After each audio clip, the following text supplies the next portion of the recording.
Okay, hello everyone, and welcome to another episode of Perspective Philosophy, where we try to better our perceptions of the world through philosophical discussion. You can see I am sat here with a guest today. Meet Professor is it actually? How do you pronounce your name? I don't want to mispronounce your name. Bogardus. Bogardus. Name, yeah. Okay, Okay, yes. Bogardus. Yeah. I'm sorry, I'm terrible at pronouncing everything. I'll get tongue-tied numerous times throughout the debate, so not debate, or discussion. But we're going to be discussing actually your Vaush debate, which I thought was really great.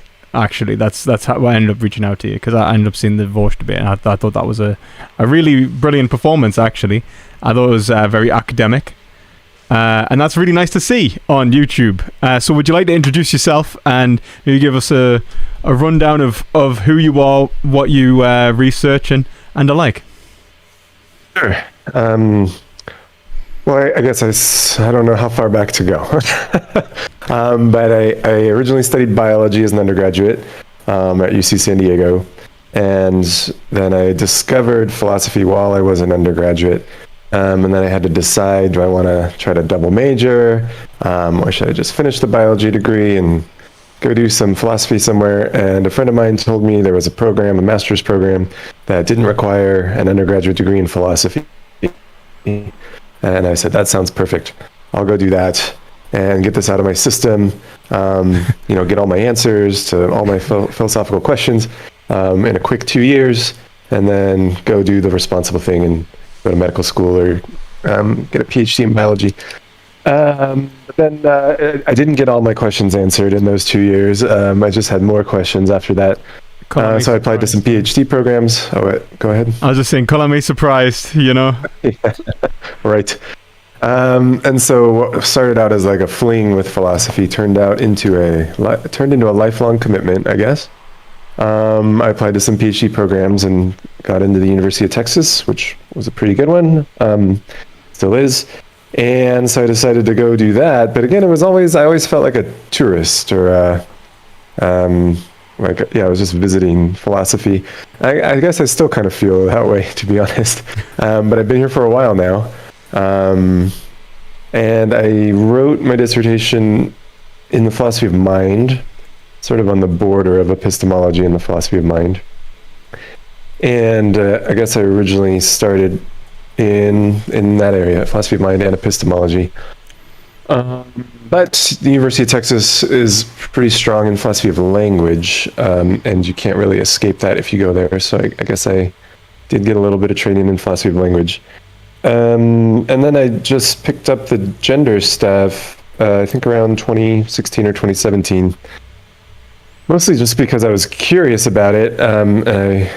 It sounded very surprising to me when I started reading what these folks were saying, and I was struggling to understand what was being said. And so originally I just wanted to understand what was going on, but then I started publishing some papers, and here we are. Yeah. Well, that's really insightful. I'm happy to hear that you have a very solid background, to be entirely honest with you, not obviously in the sciences as well as philosophy, which is amazing, really.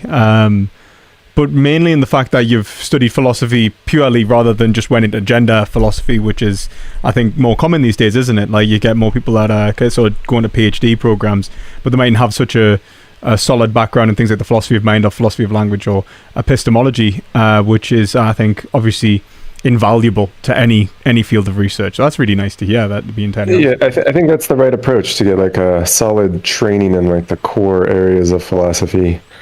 And then, if you want, you can go out into the sort of subspecialties and the other branches of philosophy. But if you have a really core training in language, epistemology, metaphysics, and mind, that's what I would say is the core. Maybe I would agree. But that's what I would say. Yeah. Then, you can go do philosophy of religion, you can go do aesthetics, you can do philosophy of gender, because, those areas are just a sort of mix-up of language, epistemology, metaphysics, and mind. Yeah. To be fair, I think even I doubt you could really become really a master of even those primary fields without one another. I think philosophy being a unified subject, if you don't get the sort of core tenets of the whole field, I think you end up being lackluster in general, don't you? There's no point in doing epistemology if you don't have an idea of metaphysics, I think, and vice versa. But I'm a Hegelian, so I'm probably a bit biased on that, and I'm going to say that there's very little difference. So, in terms of how we gain knowledge and knowledge of what. But yeah, that's really interesting. I'm glad to hear that. I am really glad to hear that.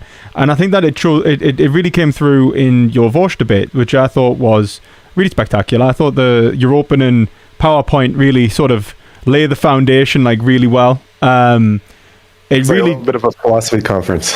Yeah, that's the only way I know how to present ideas, and so I think it was a little unusual for that kind of setting.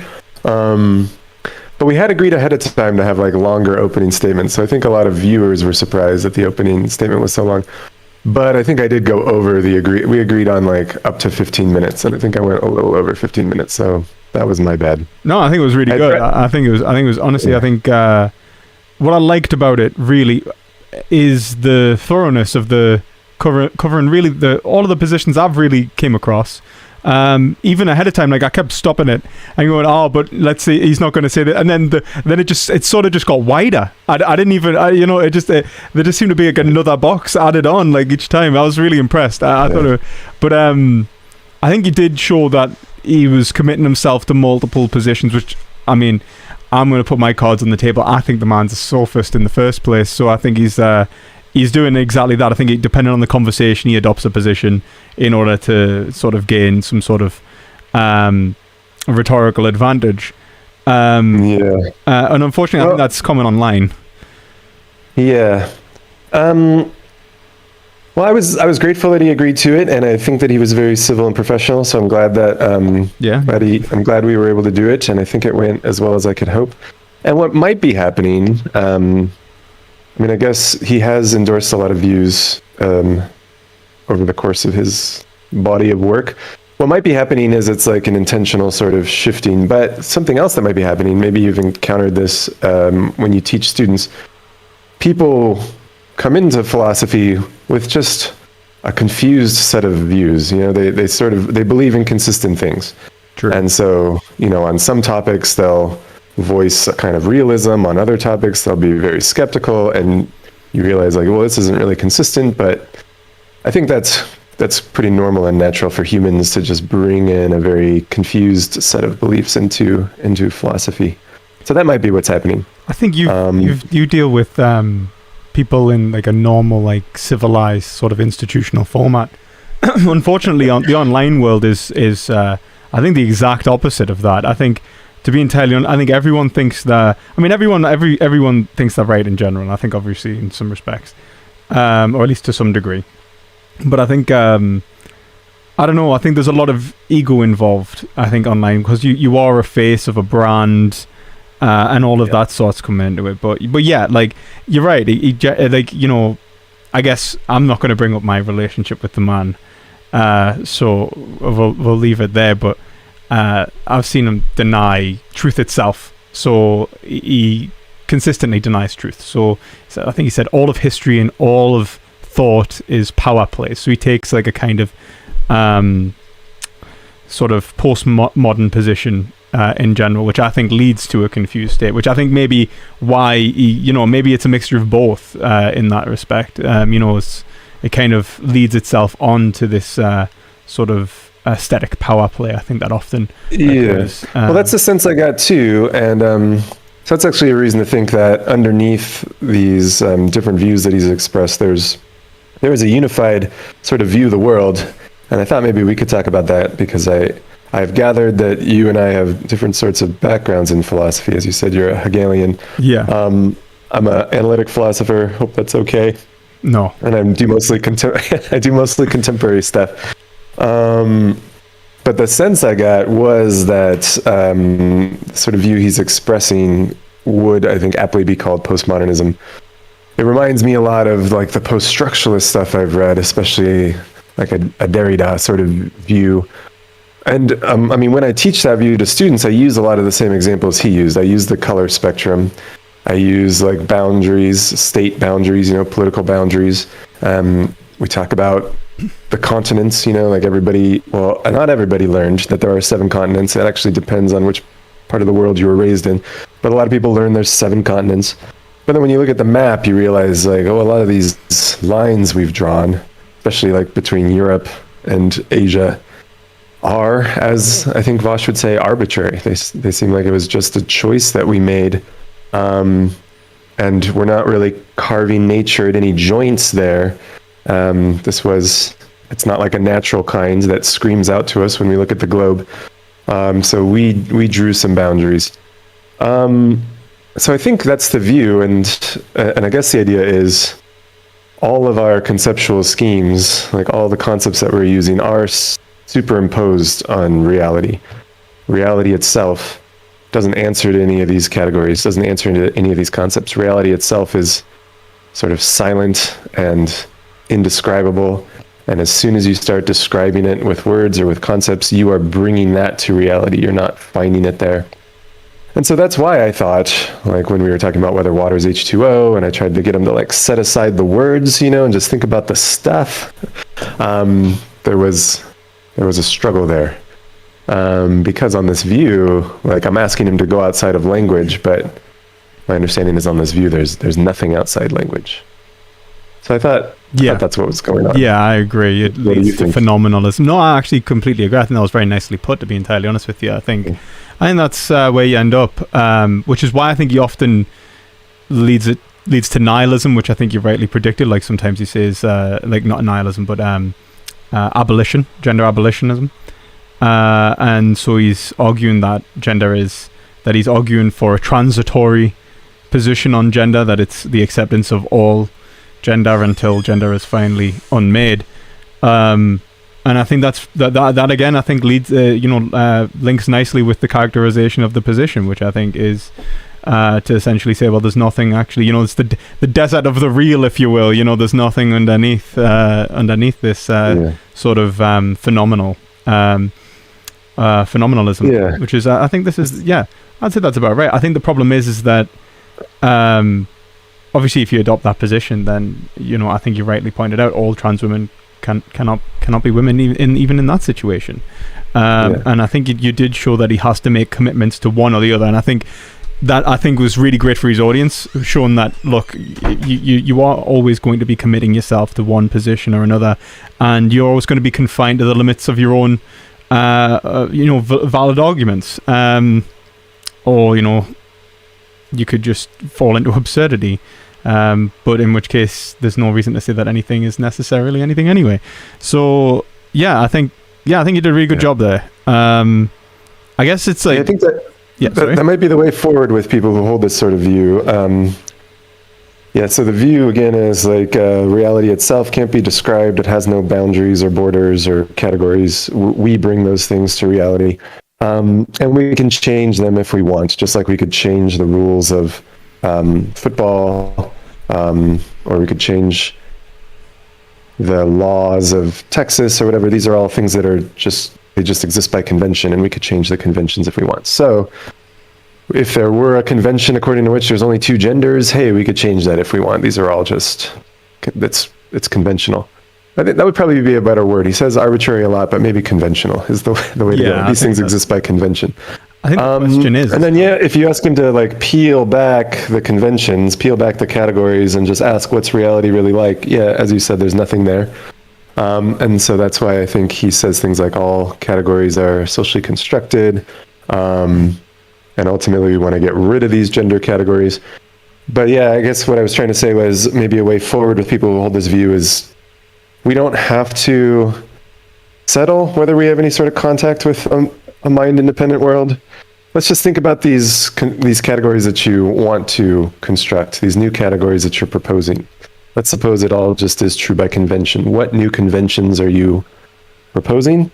And I think what I've found by thinking about this stuff is, given a desire to respect everybody's self-identification, if that's a constraint on the project, we simply cannot come up with any characterization of what it is to be a man or what it is to be a woman that would respect everybody's self-ID. Yeah, I would agree. So Sorry, I didn't mean to cut That's you the off. problem. That's the problem I was trying to point out. Yeah. No, I would agree. I think aptly. I think in some respects, in relating it to the philosophy of language, I mean, language is a social construction in the first place. So it's like you can't simply self-identify unless you wanted to say that you could have a private language from which only you have access, and you are designating the world in such a way as to mean that that you are personally creating these categories. But I think that might be, maybe the way that he's kind of going about it. Like, this idea that everyone is able to mutually self-assign in a way which is non-contradictory. But then how are we even communicating? I think Wittgenstein, would find this appalling in some respects. But I think, overall, I think that you just have to realize that you can find even the means of categorization. I think that, if you look at Foucault is not going to say, like, even if he's a post-structuralist, he's not going to say that we can just create any structure out of nowhere. There's going to be a logical limit and a logical we're limited to the episteme of the time, if you will. We're limited to the sort of epistemic structures that we've been born into anyway. The norms and conventions that we do try to propagate are only going to be built upon these ones. Even if we do try to negate these ones and create new ones, we can't absolutely escape normativity, which is why power is everywhere in many respects for him anyway. So it seems that the kind of revolutionary thinking that is even being perpetuated in this kind of self-identification might be impossible, even if you adopted a anti-realist position anyway, which I think is part of what you're saying. You're saying that there is that you end up with metaphysical commitments which ultimately end up alienating the possibility of someone actually being placed in the category that they desire to be placed in. Well, yeah, if I'm hearing you right, and if I'm understanding you right, what you're saying is, like, even on this sort of post-structuralist view, there are limits to what boundaries we could draw. There are limits to what sort of conventions we could adopt. It's not just totally up to us. And that if that's what you're saying, that's interesting to me. I hadn't actually thought about that before. But what I was thinking was, suppose this view of reality is right. There's just this desert of the real beneath all of our concepts that we superimpose on reality. There are no real boundaries. There are no natural kinds. Reality is just this sort of sandbox. It's just sand with no boundaries. And we can draw whatever figures we want in the sand. We can make up whatever categories we want. I was just thinking, like, whatever lines you draw, it will be possible for somebody to be within those boundaries and not identify as being in the boundaries. Yeah. Or not be in the boundaries, but identify as being in the boundaries. It doesn't matter what boundaries you draw. So maybe you say, here's what it is to be a woman. You've got to subscribe to the archetype of woman. And then we characterize the archetype of woman, whatever that is. So we're drawing some boundaries, saying you got to do this to be a woman. You got to be within these boundaries. Well, as I tried to point out in the debate, not everybody who's a woman will subscribe to that archetype. Some people who subscribe to the archetype, trans, femme, non-binary people, will not identify as women. So yeah, it doesn't really matter what boundaries you draw. Draw whatever boundaries you want. It's not going to respect everybody's self-identification. I guess that's really the idea underneath most of my work in this area. Yeah, I mean, it almost has like a kind of Kantian vibe to it, if in the sense that, categorization is necessarily a limitation, right? Like, I think that you are necessarily limiting the subject in some respects to something which is understandable. And as soon as you've done that, as soon as you are confining the subject to certain ideological restraints, and I think that's unfortunate. I don't think you can get past. I don't think you can adopt any philosophy, to be entirely honest with you. And I think that you're kind of confined to that space, which I think is really, really great. And I think that you've done a really good job at pointing that out. In the Vaush debate, I think it's difficult to put complex ideas simply, and I think you did a very good job. So very well done for that. Okay, thanks. In relation to your view of gender, what do you specifically subscribe to? Do you have any sort of specific theory or like a way of looking at gender that you would be able to convey to us? Yeah, well, I guess something I've learned by getting into this literature is the word gender is used in many different ways by many different people. It's multiply ambiguous. So, and that was a struggle, like trying to understand what this literature is about. People keep using this word, but in different ways. Sometimes it looks like it's just a synonym for biological sex. Sometimes they're talking about femininity and masculinity, like expectations of females, expectations of males, the sort of what we might call gender norms, the sort of stereotypes and expectations we have of females and males. Sometimes we're told in this literature that man and woman are gender terms. So to have an opinion about what a man is or about what a woman is to have an opinion on gender, because man and woman just are genders. And maybe boy and girl are too, and maybe there are other genders as well, but we're told like these are the gender categories, not male and female. Gender is not a synonym for biological sex, not feminine and masculine. But this third option is the categories for gender are actually man, woman, boy, girl, maybe others. And then sometimes, I think, maybe I already covered this one. Sometimes it's just sex-typed roles, like what sort of positions are occupied typically in society by by females. What sort of positions are occupied by males. Sometimes that's what people mean by gender. And then the last one that I think this covers all of them. The last one is, like Robert Stoller originally introduced the term gender identity to refer to an internal sense of one's own sex. So it's one thing to be male, it's another thing to feel male or believe that one is male. And sometimes these come apart. And so he called that gender identity. But their gender was being used as a synonym for sex, but he was talking about a kind of psychological state you can have. So if you ask me what's my view on gender, I guess I would just say that, like, here's what people seem to be talking about. There's this thing, biological sex. There are these expectations we have of the sexes. There are men and women, boys and girls. We have an internal sense of what sex we are. And then I guess that pretty much covers it. And if you're just clear about what you're talking about, there's not much controversy. I guess the biggest controversy arises if we decide to talk about what it is to be a man and what it is to be a woman. Because there we get a conflict between those who say these terms are defined biologically. To be a man is an adult human male. To be a woman is to be an adult human female.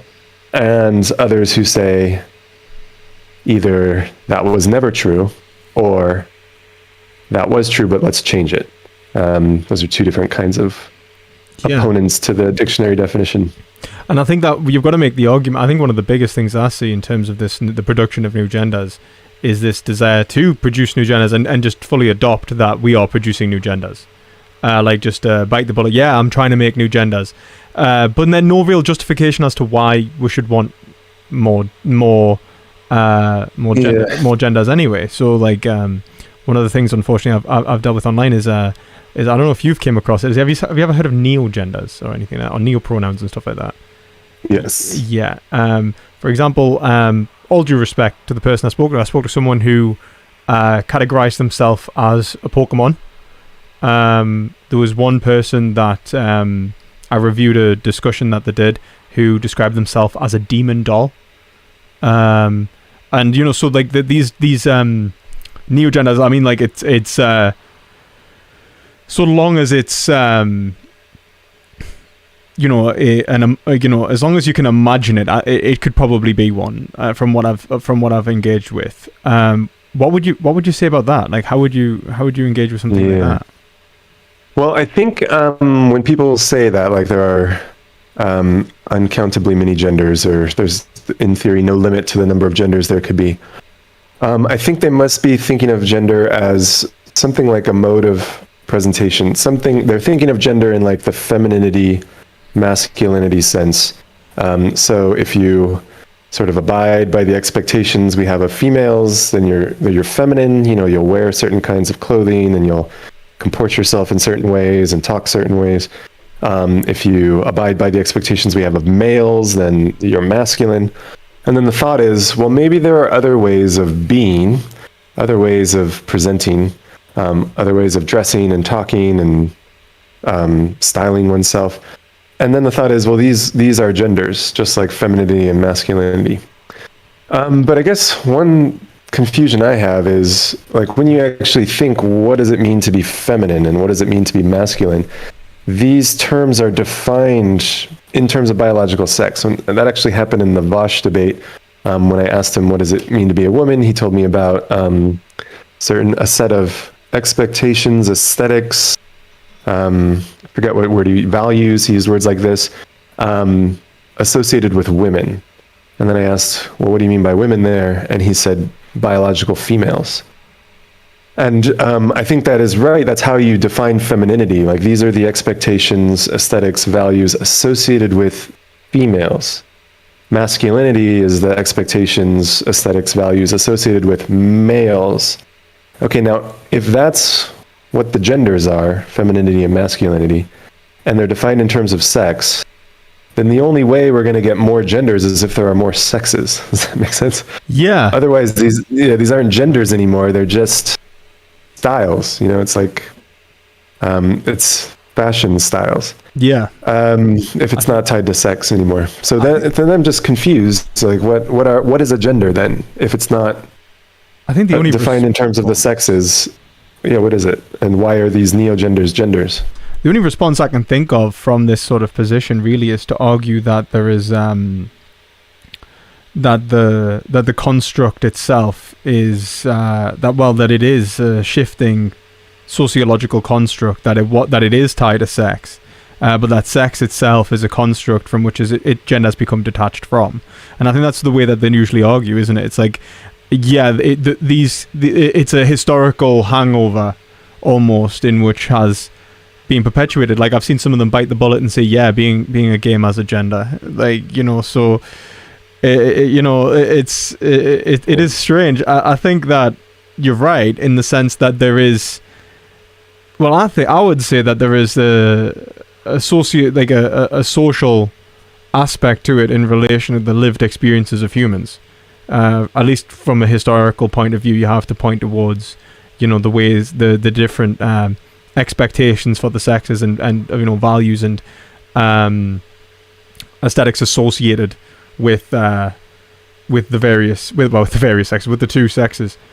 But even that's being called into question. Like Vaush even, I think, mentioned that, try to pull up the sex as a spectrum argument, which I don't know if you've seen and engaged with, and this idea that the categorizations for things like sexes even are inadequate, and that they could be better defined with to be entirely honest with you, from what I've seen, it's the same thing put in a different way, but through a spectrum which, rather than pointing out two poles with outliers for intersex, you instead have varying degrees of biological differences. I think you end up with the same thing. Yeah, no, I'm pretty familiar with that, and that's like next on the agenda for the next paper I write, because I think there's a lot of confusion going on among biologists, unfortunately. And I can tell you what the confusion is. It's just a confusion between appearance and reality, I think. And I just wanted to maybe say one more thing about the gender stuff, and then we can move on to the idea of whether sex is a spectrum, because I think these two ideas were related, but I guess I just wanted to repeat that if I'm told that the genders are femininity and masculinity, then the way I understand those is they're defined in terms of sex. If I'm also told where there are these other genders as well, but they're not defined in terms of sex, then I have a hard time seeing what unifies this category of gender. And then it starts looking like gender is just a style, like being a rockabilly will be a gender, and being a beatnik is a gender, and I don't know what other styles there are. I'm not very stylish. Dressing in like a surfer way is like, that'll be another gender. But now I think we've actually stopped talking about gender, and now we're just talking about styles, modes of presentation. But then you had mentioned, well, maybe the ideas, or maybe these two ideas are, this idea about, expanding the number of genders is meant to work in tandem with the idea that sex is a spectrum. And so there really aren't two sexes, there are many sexes. And so maybe there could be many more genders, and gender could still be defined in terms of sex. There are just many more sexes than you thought. And I agree that that was brought up in the debate, and I regret that I didn't address it. I did try to say like what it means to be female and what it means to be male, but Vaush kept giving voice to a common objection that one hears, and he's right that you do see it in Nature magazine and in Scientific American for sure. But unfortunately, I think these biologists are making a mistake. And what they say is something like, the word sex is ambiguous.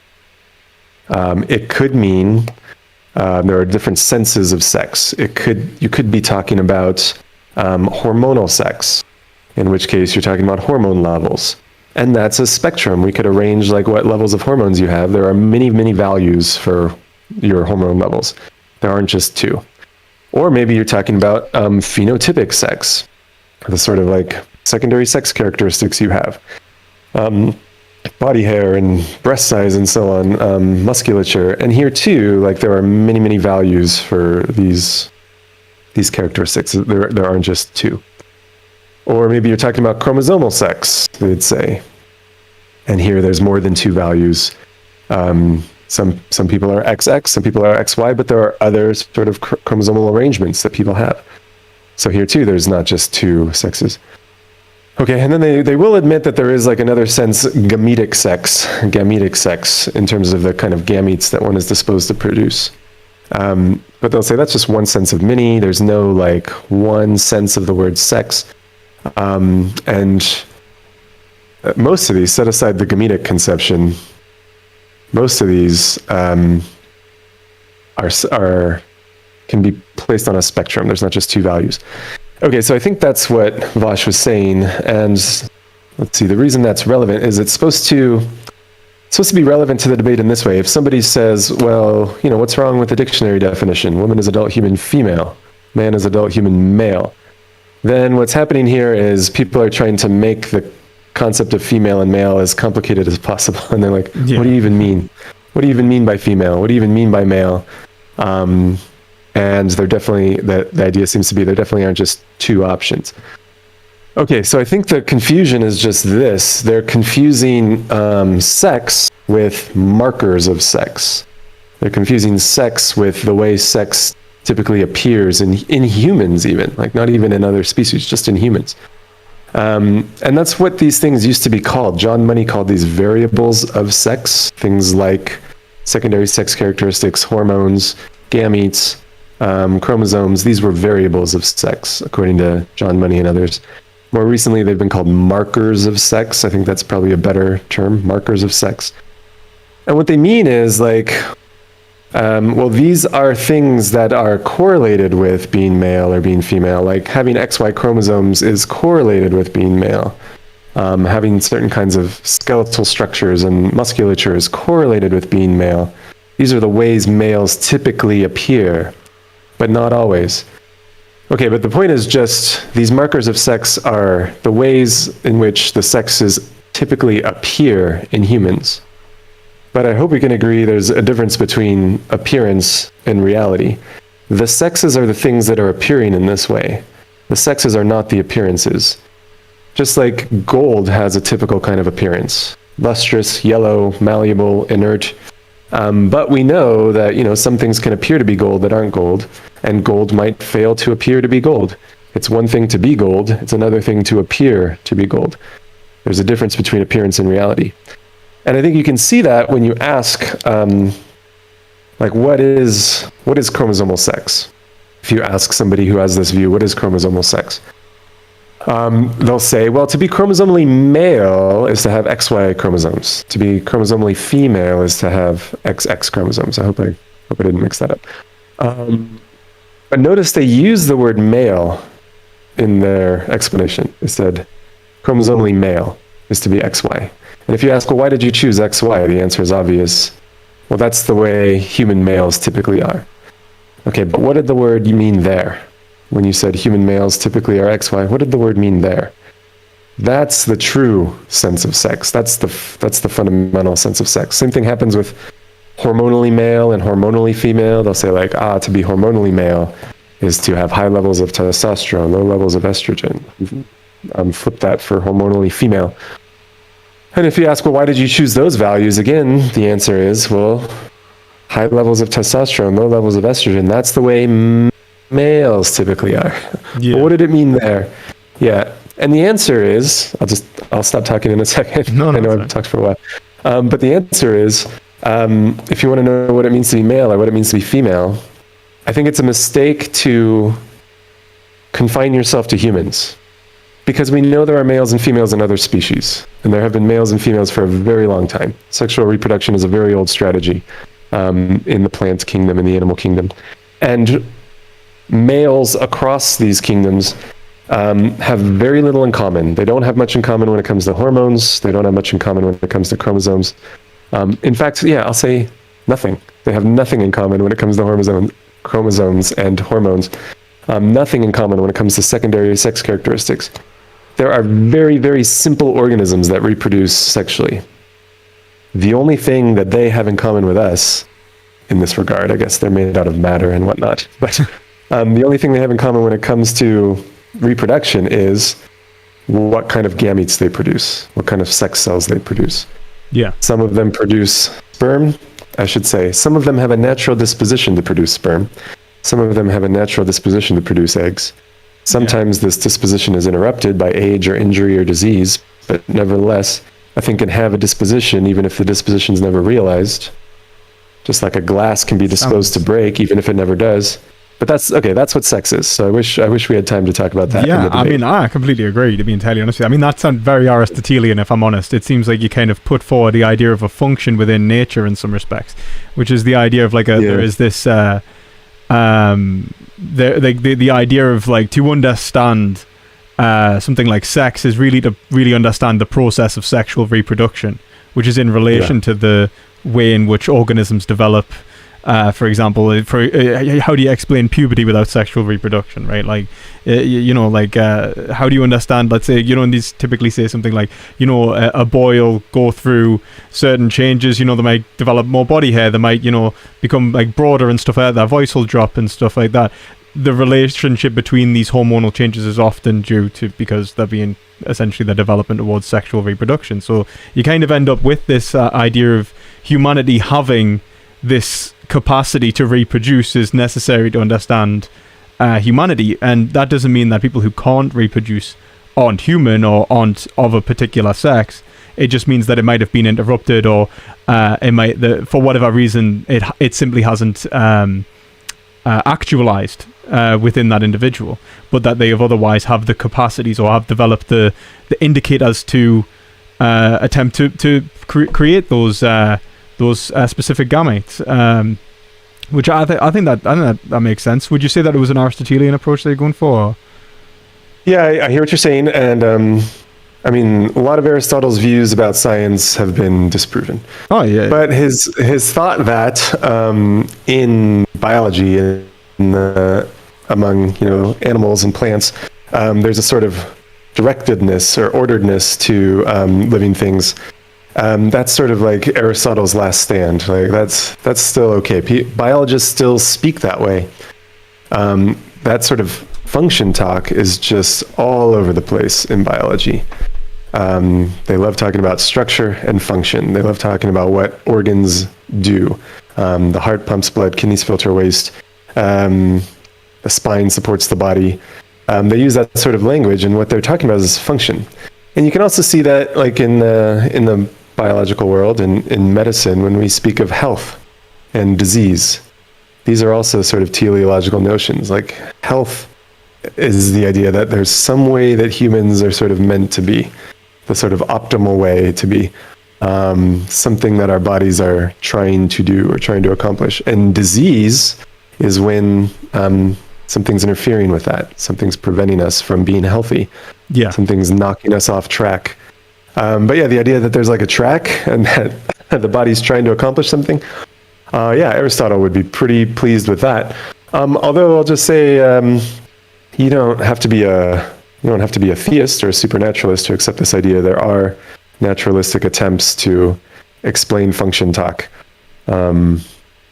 So yeah, it shouldn't freak anybody out. But I will just say, this sort of conception of sex, defined as it is in terms of function, stands or falls with a whole lot of our biological talk. It's just one more instance of teleological language that one finds all over biology.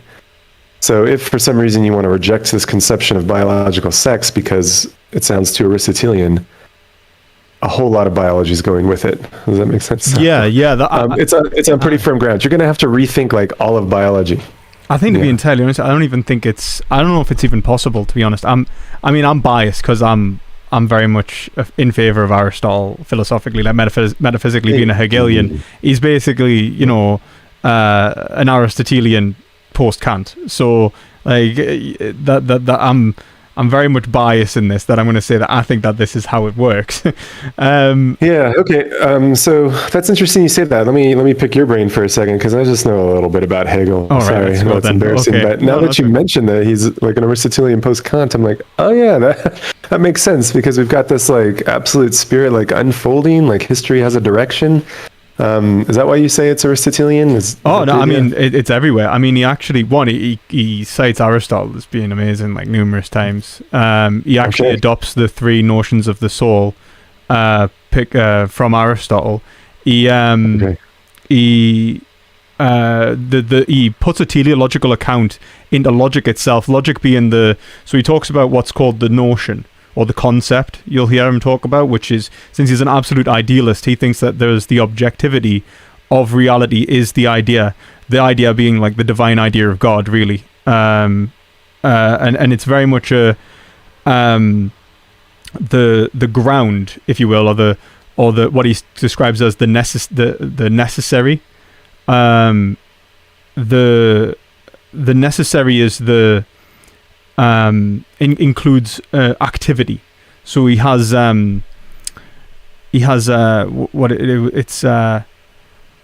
condition, fact, and activity as the three aspects of what he considers to be the actual, which is the necessary, which is the foundation of all nature. The condition being contingent possibility, which I think he's basically mirroring the necessitation rule in modal logic, where he's basically saying, I can't remember if it's Bauman who came. I'll have to double check who came up with it, but that something is necessarily, something must be necessarily possible. So he's saying that, let's say that something is even possible is to imply something which is contingent, which is to imply that it has some form of actual existence, and that these are two sides of actuality anyway. So even if you talk about, if you propose anything, you're already proposing that there is some sort of semantic realism, that there is this that the word actually relates to something or could relate to something, and so it's basically the Pyramidean is, like, to say that something must exist. The fact is the idea, is the attempt to actually say that these conditions, these contingent conditions, are a single unified thing, and propose an essence, to say that this is a determinate object. And the activity is the attempt to essentially create conditions, turn them into objects, and discover facts and discover the truth. So it's this constant attempt to find the truth that is necessarily producing the necessary foundation of the idea. And this is resolved again in the sense that this is the ground from which all ideas begin. Then you engage in the dialectic leading on through a logical structure towards the correct categorization of reality, which would necessarily reflect perfectly the original idea. So it would be like P is P in a way, which is, or like I am, which would be the self-actualization of God, which would be like God, like truth itself, which is, he's basically affirming that God is truth, or that Christ is truth. And so he actually gives the example of God the Father and God the Son, God the Father being existence and God the Son being truth, in a way that is very Thomistic as well. So he's he's very much an Aristotelian, and he basically the absolute spirit is very much akin to the unmoved mover. Okay, shoot, I'm definitely showing my ignorance of Hegel here, but that makes him sound much more attractive. I mean, I've read a little bit, but I have the typical sort of contemporary analytic response, like, this is really difficult and obscure. Oh, it is. Yeah, it is. Yeah. This is not immediate. This is not immediately obvious to me, so I will move on with my career. That was sort of my experience with Hegel. But now that you describe it this way, because I'm a big fan of Aristotle too, maybe I'll give Hegel a second look. Check out the science of logic. That's probably what I think that would appeal to you more than like. Check out the what you said. The science of logic. Science of logic. Okay. Yeah. Well, hey, here's one more random question for you. All right, go on then. Yeah. It's kind of related, but I teach an ethics class, and just a few years ago, I added a component on Marxist ethics, and I guess some people are of the opinion that like Marx was rather quiet when it came to like a system of ethics. But I did find a couple interpreters who say Marx had an Aristotelian conception of ethics, and maybe he inherited this from Hegel, if that's right. But Marx had some pretty clear opinions about how humans are like meant to be, what our ideal or optimal state is, and that's what like we're meant to accomplish in this communist utopia. We're creative, producing animals or something, and so we need to throw off the shackles of capitalism so that we'll finally be free to make whatever we want all the time, I guess. But that is a kind of Aristotelian notion, I would have thought. Does that sound right? And did he get this from Hegel? He got it from Hegel, I think. I think he inherited a lot from Hegel. I think that the reason that Marx, I would say, did have an ethic, like he 100% did. I think this idea that he doesn't have an ethic is largely produced by the revolutionary stance that he adopts. And I think that maybe he didn't understand. I mean, Marx didn't have the benefit of reading Marx, right? So he didn't have the benefit of reading himself back and necessarily going, well, wait a minute, like, am I being stupid here? But like, I think the mistake that he made, I think, was really highlighted by Heidegger, where he kind of this idea that Marx thinks that the time for doing philosophy has ended and it is now the time for revolution. Where Heidegger then says, well, wait a minute, but the only reason you're engaged in revolution in the first place is because of philosophy. And then you've got to think about what kind of society you want to produce, which you're going to need philosophy for. And he basically shows that he is necessarily committed to philosophy. And I think a lot of people have interpreted Marx as being this idea of this desire to totally deconstruct and destroy and then recreate society, which is partially true. I think that Marx sees this, that the power structures of society have become so abhorrent to the possibility of truth, material truth, that the only solution is to forcefully establish equality in order to mediate what Hegel pointed out to be the master-slave dialectic. Essentially, that rather than engaging in truth, we're engaging in a power struggle with one another, which needs to be mediated for us to actually be able to reach truth. Just like essentially hegemony. And Marx just sort of wants to skip some of the steps of history and just sort of establish it through revolution. If we forcefully materially equate everyone, then we'll essentially have the necessary conditions to now pursue truth. I think that's what he had in mind, which is why he thought that communism couldn't really be imagined by anyone in general. Like, you can't actually, he didn't think that you would be able to sort of see communist goals or a communist utopia and say, like, that's what it looks like, because you're a capitalist. It's like what you are is actually being the product of a system which has helped develop the way you think. And so there is this need for like social revolution to reorganize and then rethink how we approach reality. I mean, Hegel, I think, would like fall down dead if he heard that. I think because it's totally against his position. He saw the French Revolution, for example, as a travesty, even though it was, in some respects, I think he sympathizes. He sees he thinks that the reign of terror was inevitable because they destroyed the reasons for revolution, and so they didn't know how to actualize. They had no way to rethink the society anymore anyway, because they've destroyed the very foundations of thought and meaning within society, and that's why they devolved into this brutality. And I think that's what happens often when you see sort of Marxist revolutions, specifically. You end up with this normally actualizing something completely adverse to the Marxist idea, which is really the freedom of the individual. Marx describes, the only thing that he really describes communism as is a society in which the freedom of the individual is the ruling principle is the freedom of the individual. And this really what he has in terms of the ideal of the dictate of the proletariat. Because even in the dictate of the proletariat are the rulers, but not really, because classes have been destroyed.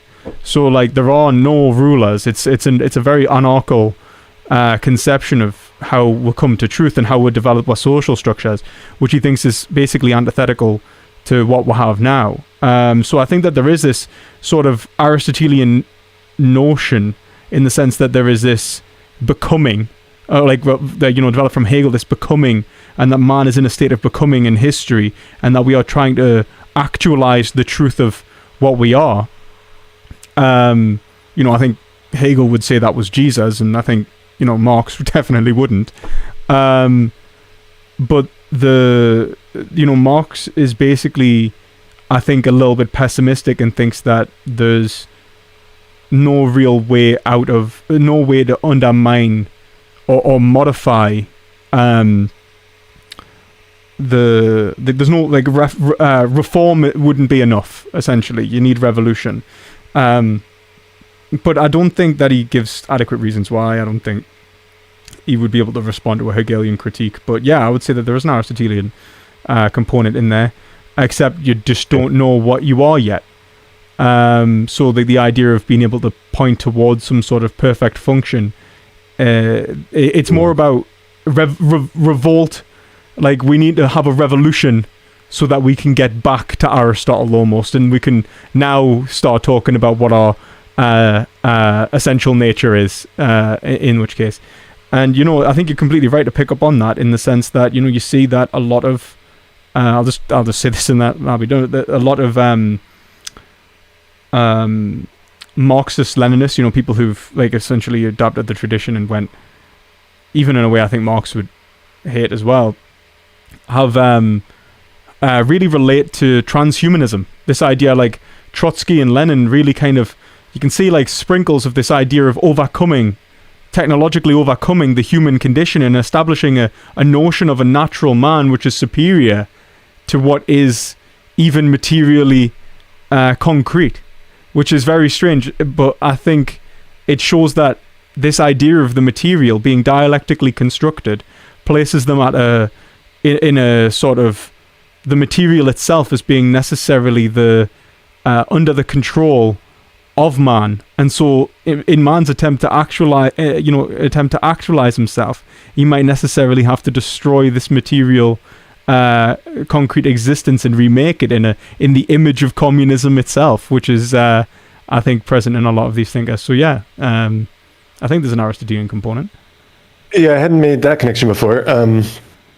But yeah, okay, I'm glad to hear that I'm not totally butchering this in my ethics class, because Marx is at least very clear that there is a direction to history, and it's sort of inevitable, and you can't stop it. So we've already got some sort of goal-orientedness in nature. But I guess something else that I had thought, and something that I teach, is I thought that Marx did have an idea of what, how Aristotle thought what the function of humans is, like rational thought or something like that. Roughly put, virtuous intellectual activity, something like that. I guess I should say virtuous rational activity. But Marx had a conception like that too, like the nature of man is, I thought it was like being a creative animal or a producing animal or something like that. We make things, we use tools. And my understanding was he was kind of influenced by the Darwinism around him in that day. Yeah. Are you saying that he thought like post-revolution that might change, or post-revolution will finally be able to realize this? I think he would think that it was realized. I don't think he would think that it would change. I think he was very much influenced by, like, for example, I think he actually came out, I don't know if it was him specifically, I have to double check, but I think Marx might have even said that his approach was compatible with Darwin. That dialectical materialism was compatible with Darwinian naturalism. So, yeah. So I think that he's fully willing to just go, if we find we're essential nature materially, that's fine. I think the problem is he just thinks that we're being alienated from it. I think that the people who came after him become more radical, like Lenin and Trotsky and so on. And then obviously, like, I think Stalin and Mao are just absolutely mad to be entirely honest with you. So Stalin, I think, well, we won't even talk about Stalin. Mao is, I think, he rejects the negation of negation in Hegel. So that's why you get this, you have the unity of opposites as established, but it can be infinite, which is why the Chinese system in many ways ended up evolving into like Dengism and this idea of a sustained contradiction. And it's about sustaining and balancing. So it ended up being like a, very Chinese sort of mysticism, sort of brought with a Hegelian, Marxian kind of flavor. And then you've got this sort of Chinese system where it's like sustain capitalism and communism in the same system, which is what we'll have today in some respects. Which is, I think is really interesting. Unfortunately, I don't know if it came out the right way, but interesting. Oh yeah, I hadn't heard that connection before, but with regard to Stalin and Mao and so on, my mom's side of the family is Cuban, so you don't have to convince me to be a little suspicious of communist projects and communist goals and the way it's been implemented anyway. Growing up on that side of the family, that's sort of thing that we all take for granted and talk about all the time. But anyway, maybe you should. I feel like I've taken the conversation in direction like far away from any sort of area of expertise I might have, and maybe you should. Yeah, maybe that conversation is better for somebody else. No, it's all right. I think that it's. I think that what's interesting here really, I think, is metaphysics in the sense of like, what do you take to be like? So, for example, like when we talk about Marx, we know that he's a dialectical materialist. Hegel's an absolute idealist, and when we talk about this sort of Aristotelian notion of a function, I get this. There is this idea of like or maybe a final cause or something like that involved in your metaphysics. How would you describe your metaphysics? Wasn't prepared for that question. I guess I am. I am these days. Yeah, maybe I'll just start with. I think originally, like being trained in contemporary analytic philosophy. Yeah, I guess I don't know if I had any I didn't take on any sort of system, and I wouldn't describe myself with any kind of ism. I think maybe the way a lot of analytic philosophers approach a lot of topics in philosophy is very piecemeal and fragmented, and that's a common criticism of analytic philosophy. It's an advantage and disadvantage, isn't it? And sorry. Yeah, missing the forest for the trees, and just focusing on this one tree and not thinking about how everything fits together. So yeah, I think at least early in my career, that's how it was. I'd have one view about causation, I'd have another view about universals, and I guess maybe I had broadly realist inclinations, broadly Platonic sort of inclinations, but I wouldn't say I adopted any kind of system.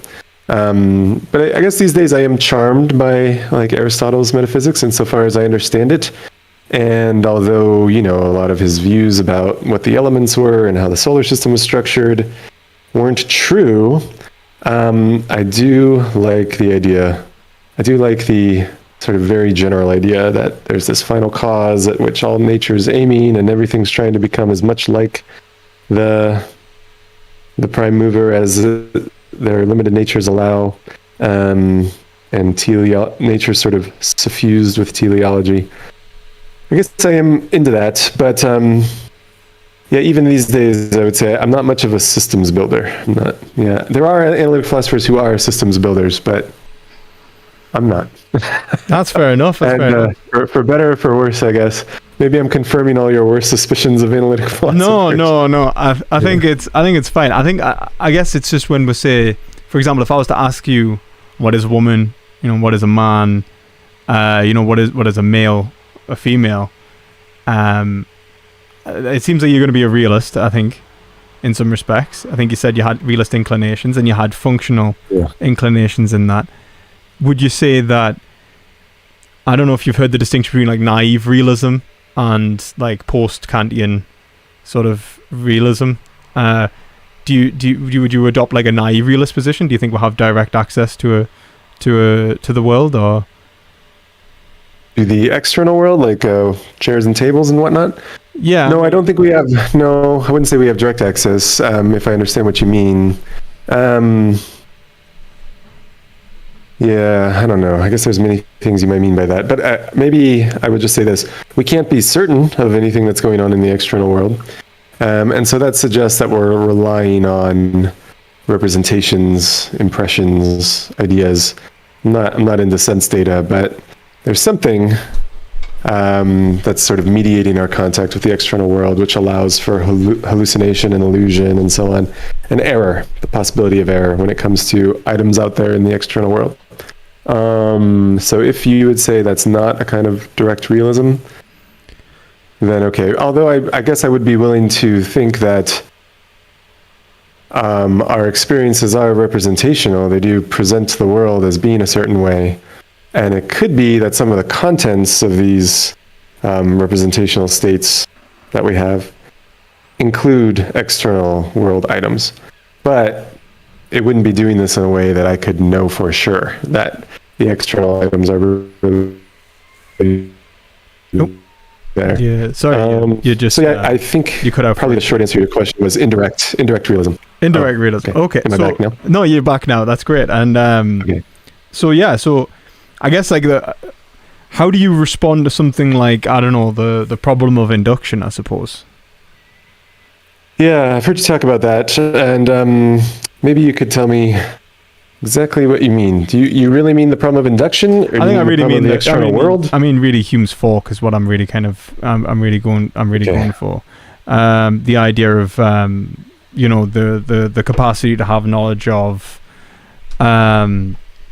let's say, well, yeah, like the problem of induction in the sense that like how do you prove? Well, I think the point is with the problem of induction, you can correct me if I'm wrong, really is the idea that induction becomes essentially assumed as producing knowledge, and so you're actually assuming that it will produce probabilistic knowledge of the world. Well, my understanding, if we're really talking about skepticism about induction, my understanding is that Hume's challenge was to try to explain how you know that nature is uniform. Yeah. That's sort of an assumption when we engage in induction. We find a few samples of things being a certain way, and then we assume nature is uniform. So there's not going to be like weird exceptions outside of my purview here. So yeah, how do you know that nature is uniform? Or with respect to knowledge of the future, how do you know that the future is going to resemble the past? These seem to be things that we're assuming. How do we know that they're true? Is that the question? Yeah, pretty much. Yeah. Okay. And was the idea that this is like a special problem for me, given something I've said, or are you just? Oh no, not for you. I mean, just as a realist, I have an opinion on it. I think, like, obviously, realists. I think that it's a problem for any realist in some respects, because I think that this is, if you take, for example, that you gain knowledge from something like abstraction. I think this becomes an issue. Do you believe that you abstract knowledge from an external world, that like that's how you would or are you arguing? I think I have some knowledge of the external world, and I guess I could abstract more knowledge from that. I guess I could generalize, but maybe I'm misunderstanding you. But let me just think. I suspect that this was coming, and I wish I had prepared more. No, it's okay. So let me just think for a second. What would I say about my assumption that nature is uniform, or that the future is going to resemble the past? So, I mean, I recently wrote a paper with a theory of what knowledge is, and I had some ideas. My co-author and I had some ideas about how we could know about the future and how we could know things by way of induction. So now I'm just trying to pull that file up and see if I can remember what we said. Okay, well, here's one example. So the theory is knowledge is believing something because it's true. That's the theory of what knowledge is. Knowledge is believing something because it's true. So it's not enough to just have a true belief, because you could be right by chance. You can be right by luck. What we really need is the truth of our belief to be crucially involved in the explanation of why we hold the belief. So, like, ideally, in the good case, I believe there's a water bottle here before me because I'm having a certain kind of experience. And then fingers crossed, the reason I'm having that kind of experience is because there really is a water bottle there producing the experience. Okay. And if that's right, so I believe there's a water bottle before me because it looks like there's one, and it looks like there's one because there is one. Okay, well then the truth of my belief is figuring into the explanation of why I hold it, so that would count as knowledge. It's not going to be certain knowledge because like I can't know for sure that there is a water bottle out there causing the experience. But if there is, and I form my belief in this basis, then I know that there's a water bottle out there. Okay, so that's sort of the easy case. A harder case is, well, how do I know that, for example, all emeralds are green or something like that? So this looks to be the kind of thing that I produced by induction. I noticed this emerald is green, that emerald was green, that emerald was green.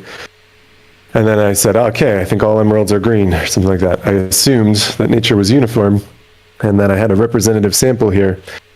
But according to this theory, here's how that kind of knowledge goes. So I believe that all emeralds are green because all the emeralds I've seen are green. That's why I believe that all emeralds are green. Now, why is it that all emeralds I've seen are green? Hopefully, fingers crossed, it's because, fact, all emeralds are green. That's why all the ones I've seen are green, which is why I believe that all of them are green. So I've got this belief that all emeralds are green, produced by this fact that all the emeralds I've seen are green. But then what explains that fact is the truth that all emeralds are green. So my belief is ultimately explained by its truth. So there you go, voila, knowledge. I don't think you're going to be very satisfied with this because I suspect that, like a lot of people, when you ask, like, well, how could I know that all emeralds are green, or how could I know that there's a water bottle out there? Maybe, correct me if I'm wrong, but you might be thinking that knowledge requires certainty. No, I'm a fallibilist. I would. Oh, okay. Yeah. So. All right. Well, here's how you know.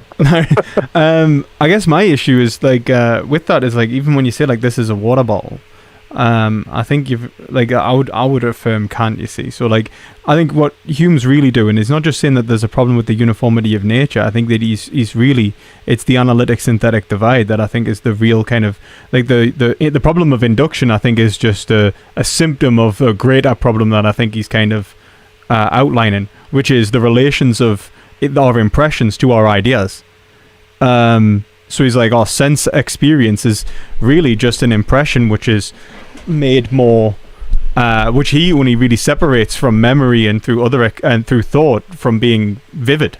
He's like, it's just simply more vivid. That's the only thing that you can really separate it. So it comes to the point in which you, like, not only is he relying upon some sort of, foundationless category to distinguish between thought and reality in the first place, like, well, impression and thought in the first place, it's just like, the intensity, of the thought or the experience that you're currently having anyway. But moreover, if the impression itself is a particular, and because everything is particularized, even your ideas are particular, there is actually no reference between this idea, which is a priori, and this synthetic experience that is impressed upon you from your observations in the first place. Even if we assume you are observing an external world, we have no reason to believe that your beliefs about the external world necessarily obtain. Why should I believe that any of these concepts are within reality? Because we're essentially impressing them upon reality. It's like, where do I see the if I see one ball hit another, where's the third term betwixt them in terms of causation? And I think he pointed out the complex concepts, and I think Kant goes a step further. He's like, well, actually, if you think about it, it goes way more than this. Like, there's way more concepts that we're impressing upon reality. We'll have space and time, for example. Why should I believe in a linear linear experience of reality? Why is it that reality is spatially orientated within 3 dimensions, for example, that I'm operating through? And he's saying, like, what he actually says is that the experience itself requires you to already have made these judgments about reality, that it is already pre-organized in this aspect, which means that there are geometric truths necessarily a priori within reality itself. And I would go down that way. I would say that there is a priori synthetic knowledge. Would you? Let me just make sure I understand. And by the way, I meant to mention this earlier, but I've had some issues with this microphone and my volume goes up and down. Is there any way for you to know whether that's happening right now? Does it sound like my volume's going up and down? It's okay. I don't think there's any that many issues. I've got a limiter on anyway, so if it goes like through the roof anyway, it's just going to pull you back down, and you're not going to peak for me, but you might peak on your end. But well, somebody taught me yesterday that like Discord has an option like auto gain control or something like that. It do. Oh yeah. Sorry. I had turned it off yesterday, and that seemed to help. But now I don't know if it's back on automatically. No, it seems to be fine. I haven't had any issues. Like. Okay. So yeah. Okay, so let me see if I understand the problem. Was the problem just when I'm confronted with a particular kind of experience, a particular sort of impression? How do I know that my general concepts apply to it? So maybe I see a particular cup. And then I say, this is a cup, and I use my general concept of cup. Mm-hmm. There's some sort of problem with trying to figure out how I could know that my concept applies to this particular thing. Is that the problem? Yeah, well, not just that concept, obviously, but like concepts in general. Like, why would we say, especially ones where it can't simply be ostensive, where we say, like, what I mean by cup is this, because then you are essentially just naming and designating and particular observations. Yeah. So are we granting that like I already have the concept and here's an experience as of a cup. So I've got the experience and I've got the concept, and now we're wondering like how could I know that the concept applies to the experience? That the concept applies to the thing? How could I know that? Yeah, it's like Pythagoras' theorem with a triangle, for example. How do you know that this triangle actually conforms to the Pythagorean theorem? Oh, that one sounded harder. I was going to start with a simpler case. Sorry. Does the puzzle arise even in the case of like a pain and my general concept of pain? So like I pinch myself, I get a little bit of pain, and I recognize it as a pain and categorize it as a pain. Is the puzzle there as well, or does it only come up when I'm thinking of external objects like water bottles and chairs and so on? I think it comes up from both internal and external stimulation, yeah.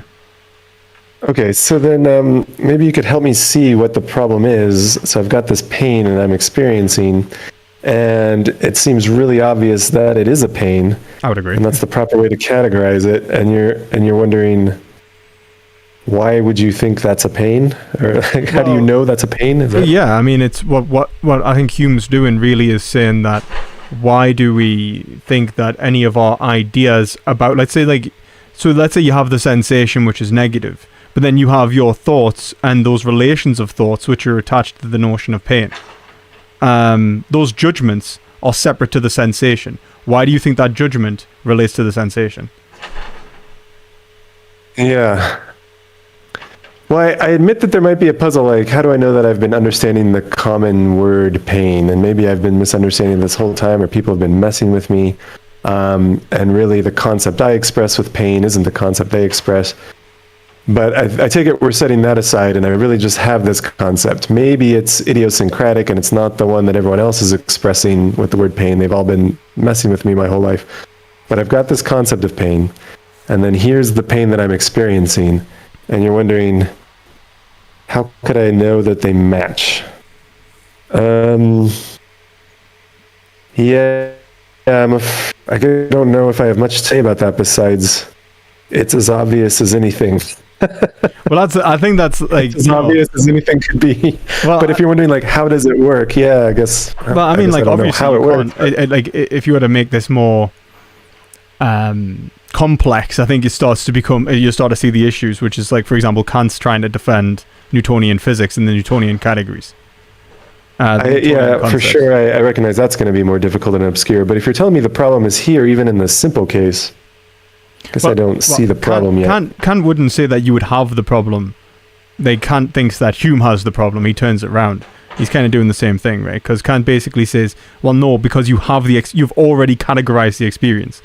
There is already, like, when you already have a priori knowledge of the experience in the experience. You already have certain knowledge of the experience within the experience, which is why it appears to you that it is, like, this is pain. You're like, oh, right, yeah, because that's the category that we're talking about, that's demarcated by my conscious experience of it. Yeah, so I think the way an analytic philosopher might describe this is I've got some conceptual contents of experience, like experience sort of subconsciously produces in me judgments, I guess you might say. Like it produces in me beliefs like this is a pain, and I don't have to do that consciously. It's not an act of will. It's not a result of my attention. The experience just kind of tells me this is a pain. So it's not as though the world speaks to me, but my mind does that for me subconsciously. Like immediately when I look over here, it's like door. Immediately when I look over here, it's like plant.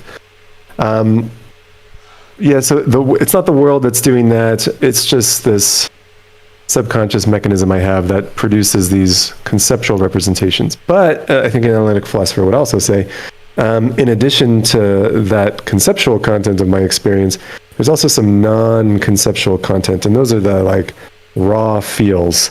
Those are the uninterpreted sensations, and I can attend to that when I, pinch myself and feel a little bit of pain. So yeah, this little subconscious mechanism does tell me pain, pain, pain. But I can, as it were, like look beyond that concept and just focus on the sensation itself. And now if you're asking me, how do I know that that's a pain? Yeah, then again, I would just repeat, it's as obvious as anything could be.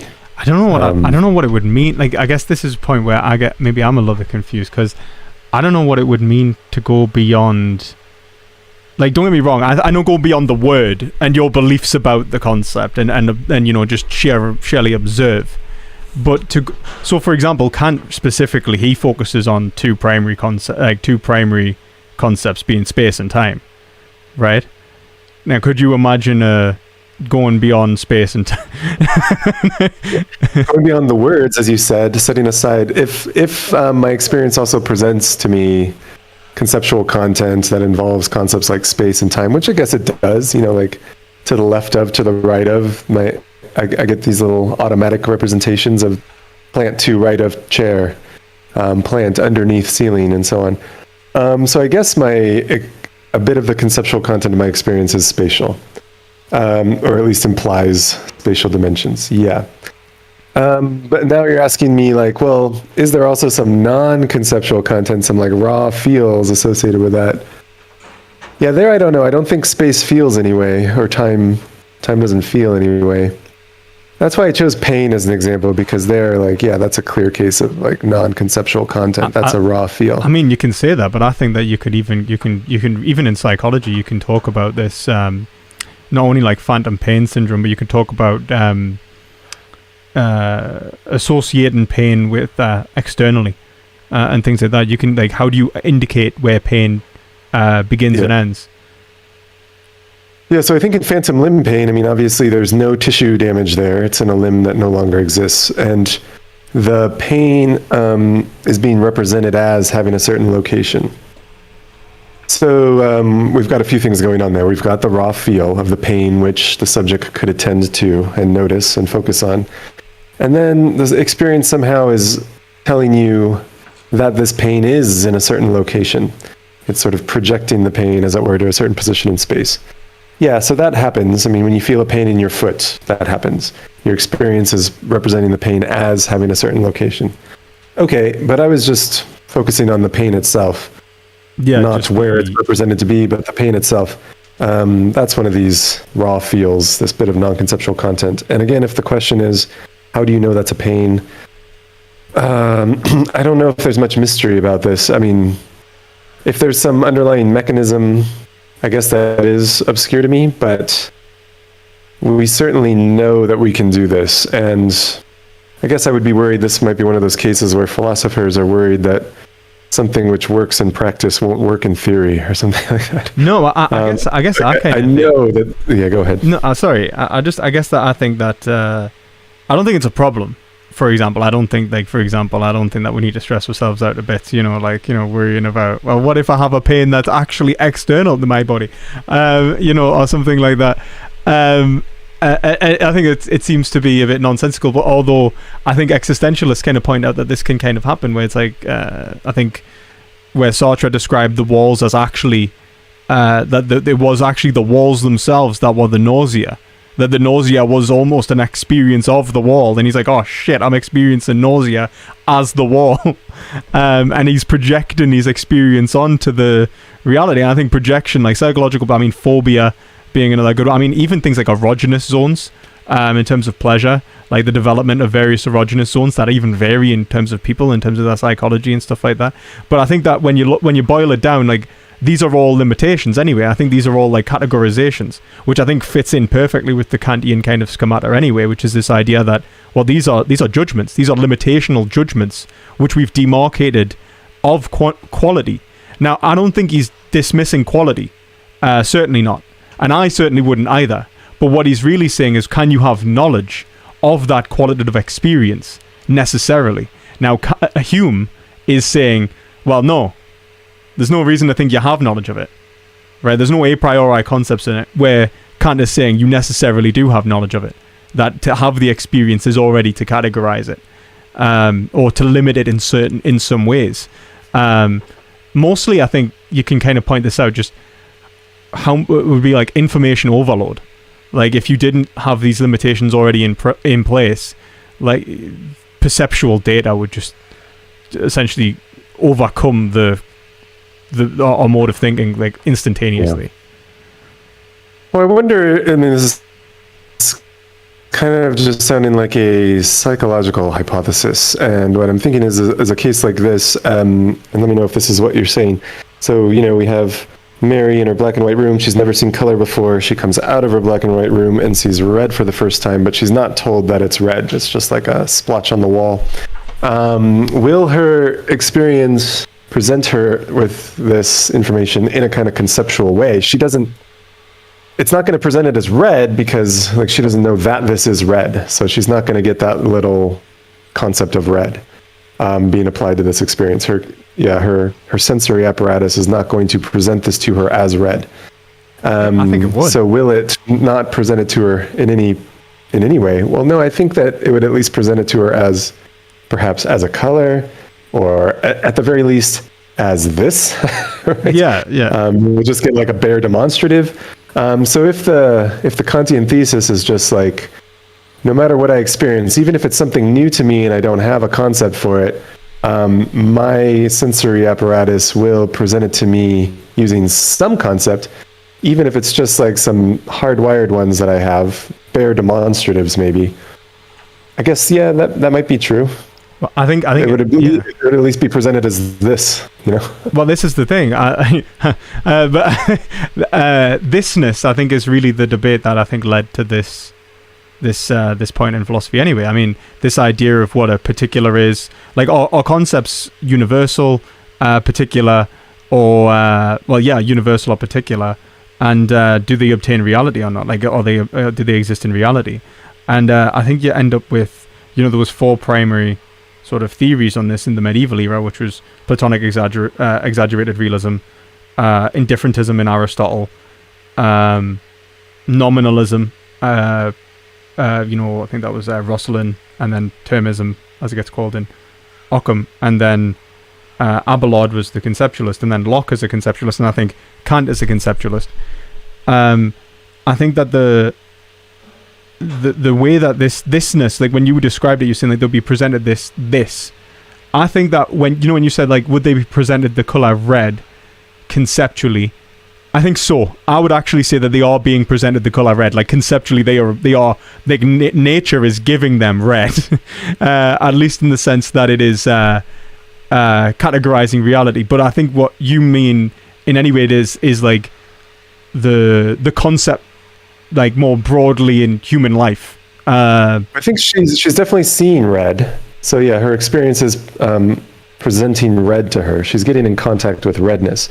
But I thought the question was like, will there be this layer of conceptual content where it's actually like we're thinking like in addition to presenting me with like colors and shapes and so on, does my experience also present me with little bits of mentalese, little bits of language?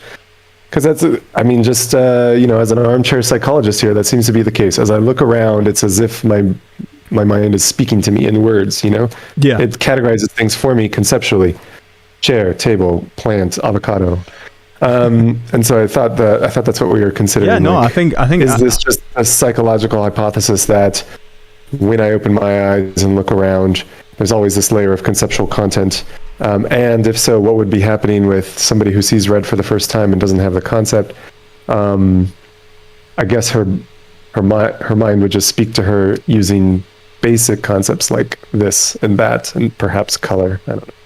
Yeah, I guess that's right in many ways. Like, it's sort of a conceptual build-up in many ways. Like, but I guess this is that's it. Like, even like you're saying, like it would be like a this being a concept. I think that is, I think correct. I think I would agree there. I think I guess it comes down to what you think like this is. So I think that this is it's kind of this idea of I think if people are doing a drinking game every time I say this, Careful. The idea of what a thing is in the first place, and being able to categorize it, and how you would categorize it, and why. Where does, even if you're just in terms of, I would say you are, as you say, like, they would see the color red, right? But like, I think what Hume's saying, and I think what is kind of important in many ways, is that, like, okay, even if you say that they saw, why would you even think that red is, even as an experience, is going to be uniform?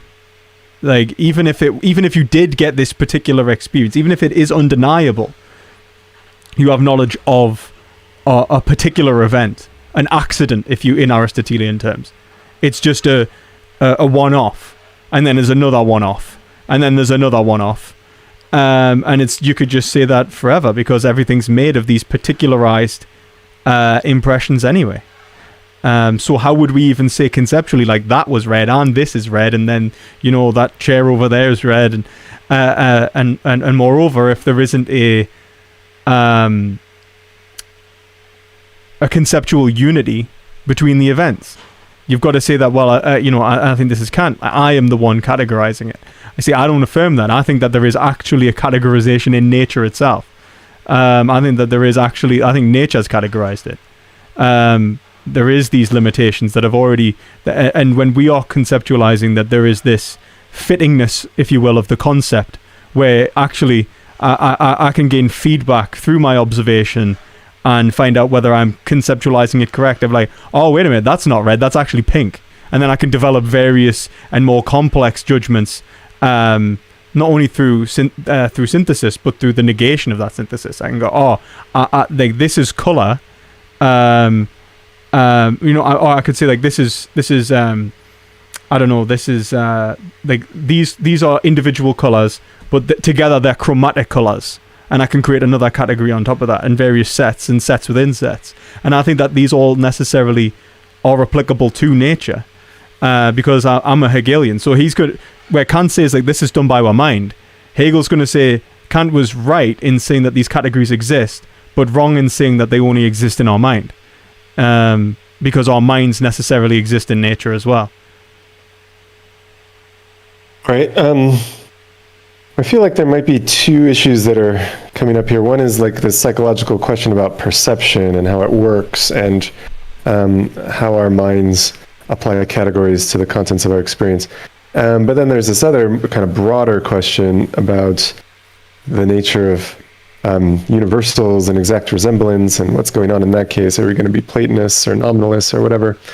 But just if I could, just to stick with the psychological question for a second, I thought that I had, while you were saying all that, which might be interesting, is so before you had asked me, like, well, how do you know when you're experiencing a pain that your concept applies? And then I was like, it's as obvious as anything could be. I don't really know how it works.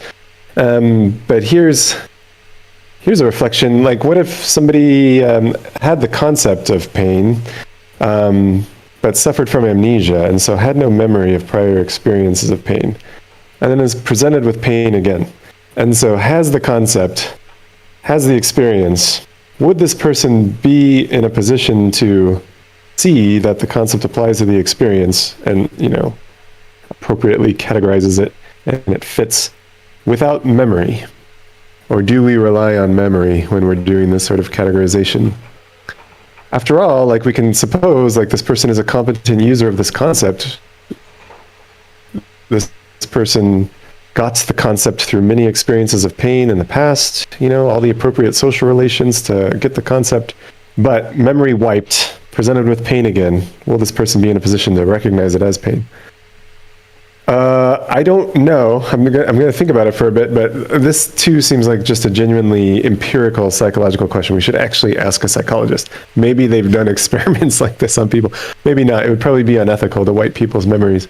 But yeah, that makes me think that perhaps there is some kind of how about it, and part of the how is memory.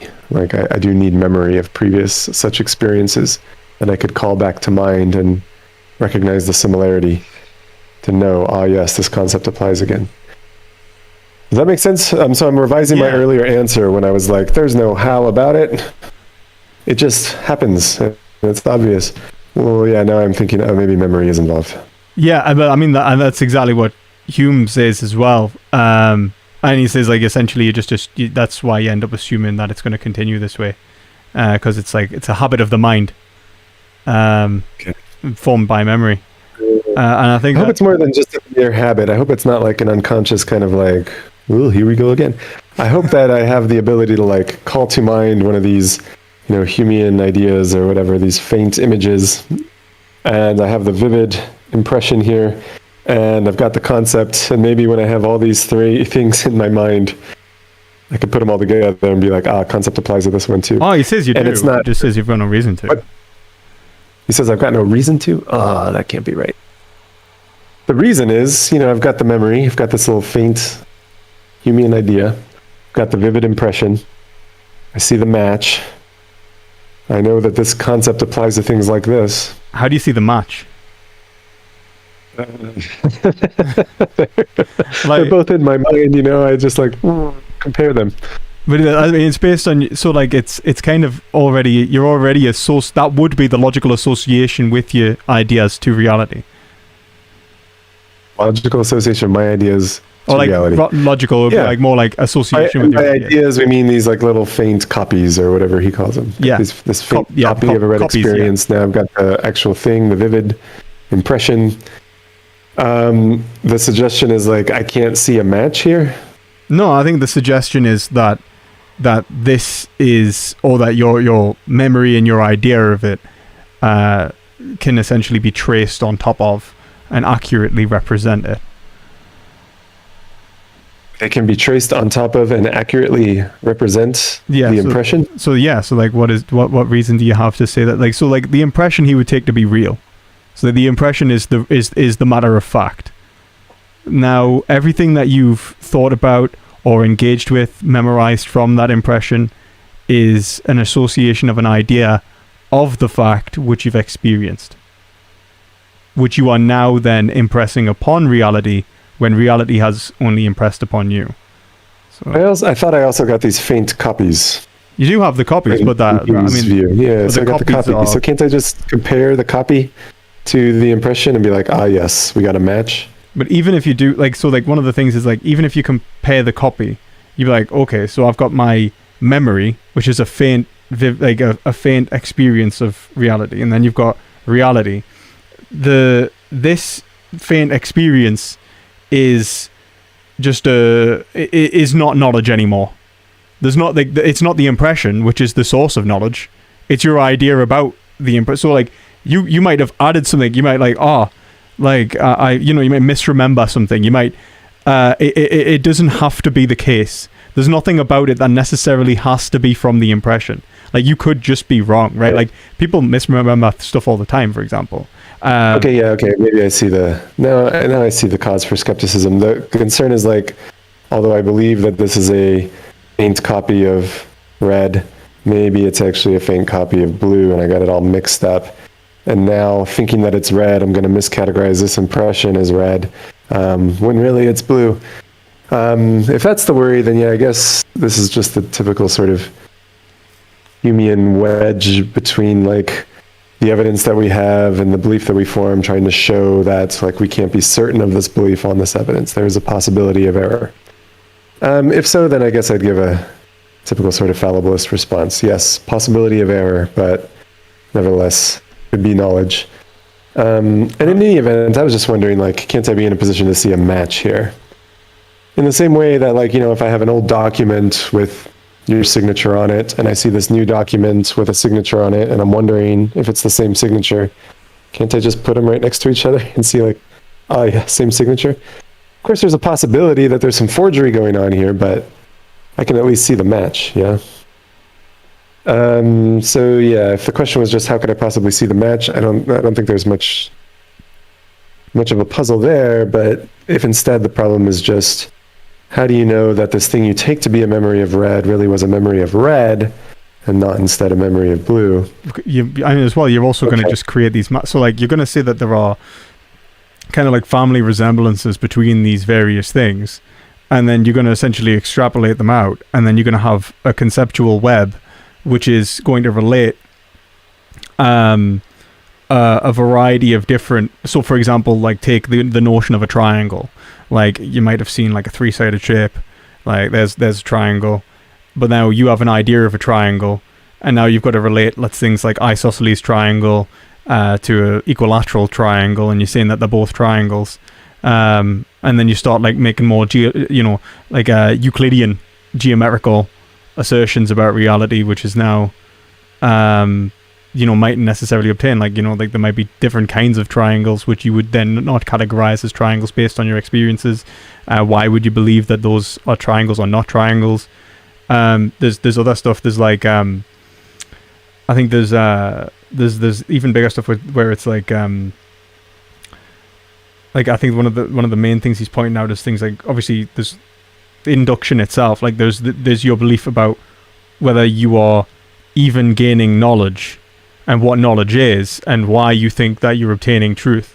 If truth is the impression, if truth is just the external, well, you wouldn't even say external, because you've got to say that to say it's external is to say that there is definitely already something out there. So he's kind of saying like, how do you even know that? But if you've got information essentially just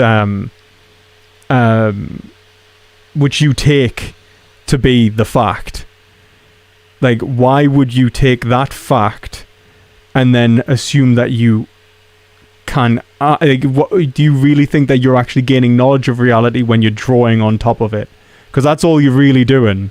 When so he would see like Newtonian physics, right, as just you look at the external world, now you think you've associated certain aspects of it conceptually because you've got this idea which you're comparing against reality. You formed a habit of the mind, and now you've extrapolated that into logical principles which you are now interrelating and then reapplying to the world and trying to trace the positions of planetary bodies.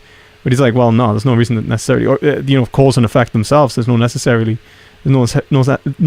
reason to believe that these are within nature, and it's this lack of principality within nature that I think Hume's really calling into question. Is there a concept? Is there something immaterial within nature, or non-particular specifically? So I didn't understand the stuff about principality and immateriality, but it sounded like right just before that, what you were describing was like the problem of the external world. If all I really have direct access to are these impressions, why think that I can know what reality is really like? And if Newtonian mechanics was just extrapolations based on impressions and descriptions of impressions, why think that Newtonian mechanics is an actual description of reality? So I think I understand that. That's just sort of the problem of the external world. But then the stuff about principality and immateriality, I didn't really get that. Should we talk about external world stuff, or did you want? Yeah. I mean, I guess I'll kind of explain what I mean by principality and immateriality. Though I guess what I mean really by it is to say like it's in relation to universals and whether universals exist. which means like can one experience be necessarily linked to another, or is it all or bundles? Are we simply a bundle of particulars? And I think that's kind of what it's like even if you take an empirical account, right? If you take a materialist empirical account, the uniformity of nature, for example, or not even the uniformity, but the unity of nature, to say that this is a single nature and not necessarily multiple natures coexisting from which I'm gaining different impressions from, is important to be able to even make an empirical argument about nature itself. Sorry. Oh, I really badly wanted to track with that. It's okay. Yeah, you mentioned the problem of universals again. But yeah, I would have thought that's just a distinct question from all these questions we're having about like perception and my contact with reality. Like, I thought the question of universals was just, what are we going to say about things that exactly resemble each other? You know, I've got one bar stool here, one bar stool here. Looks like they have something in common. What is that thing? Or how do we make sense of exact resemblance? Is there literally something they both share? Some resemblance to a third thing, or a Platonic form? Or is there some like universal that's literally in both places? Or do we just have these tropes? But yeah, I would have thought that's a separate question in metaphysics from these questions in perception that we've been talking about. I wouldn't say so, because when you get with post-Kant, like the Kantian kind of table of categories, you end up with this notion of unity kind of being essential to the synthesis of judgment in any ways. To say that something is a unified object in relation to like logical judgments that you're making about it. So like to say that like it's unified in terms of your experience, that you are a unified experience of the world, essentially, is what allows you to have like inner and outer sense spaces, psychology of like linear experience and make judgments about about pretty much anything in terms of categorization. It implies like a unity between the categories, which are then synthesized within a single individual, which can then make these experiences are occurring. It's like what is the unity of the thing that is being impressed upon, which would be the mind. And that is the universality that Kant's kind of appealing to, which is why he's a conceptualist. So he's like where Hume's the nominalist, and he just sort of cuts the cord again with nature from a priori and synthetic, and he's like, no, these are two separate things. Like that's one chair, that's another chair. Kant is saying what makes them chairs in the first place is the fact that they are both occurring in a common experience, and that is you, which is universal. Yeah. So, I mean, I'm roughly familiar with this sort of Kantian framework, but is the suggestion really is that what makes something a chair is something about my psychology? He would say that. I think I would kind of say that chairs is... That doesn't sound right. I think he's somewhat right. I mean, like, for example, like you do seem to, like, even in terms of, even if we accept your, like just a biological sort of mechanism, like clearly you've got the capacity for sight, which is dimensional. You can see depth. You can gain like three-dimensional experiences in the world. If you are, let's say, like, I don't know, a four-dimensional being, I'm assuming it would be categorized differently, like in a way that you would experience a chair in a radically different way. And if you were two-dimensional, I don't even know if this is possible, you would the chair itself would appear like in a way that we would see as like something that we would consider flat, but you wouldn't even be able to postulate the idea of the third dimension. It's like us trying to imagine four dimensions sort of breaks our brains a bit. So there is like a psychological component in what makes a chair in the sense of how you categorize it. Even in terms of like material and like even the ways when we boil down into physics, when we talk about like especially when you look at the basic empirical analysis that used to be like the presuppositionalist physics of people like Bacon, this idea of like, well, you start associating like constant conjunction of things which are testable empirically, and those empirical tests are based off observation, and it all boils down to observation anyway. And observation, if I'm assuming you would agree, is psychologically confined. Like, it depends upon the individual observing and how they observe.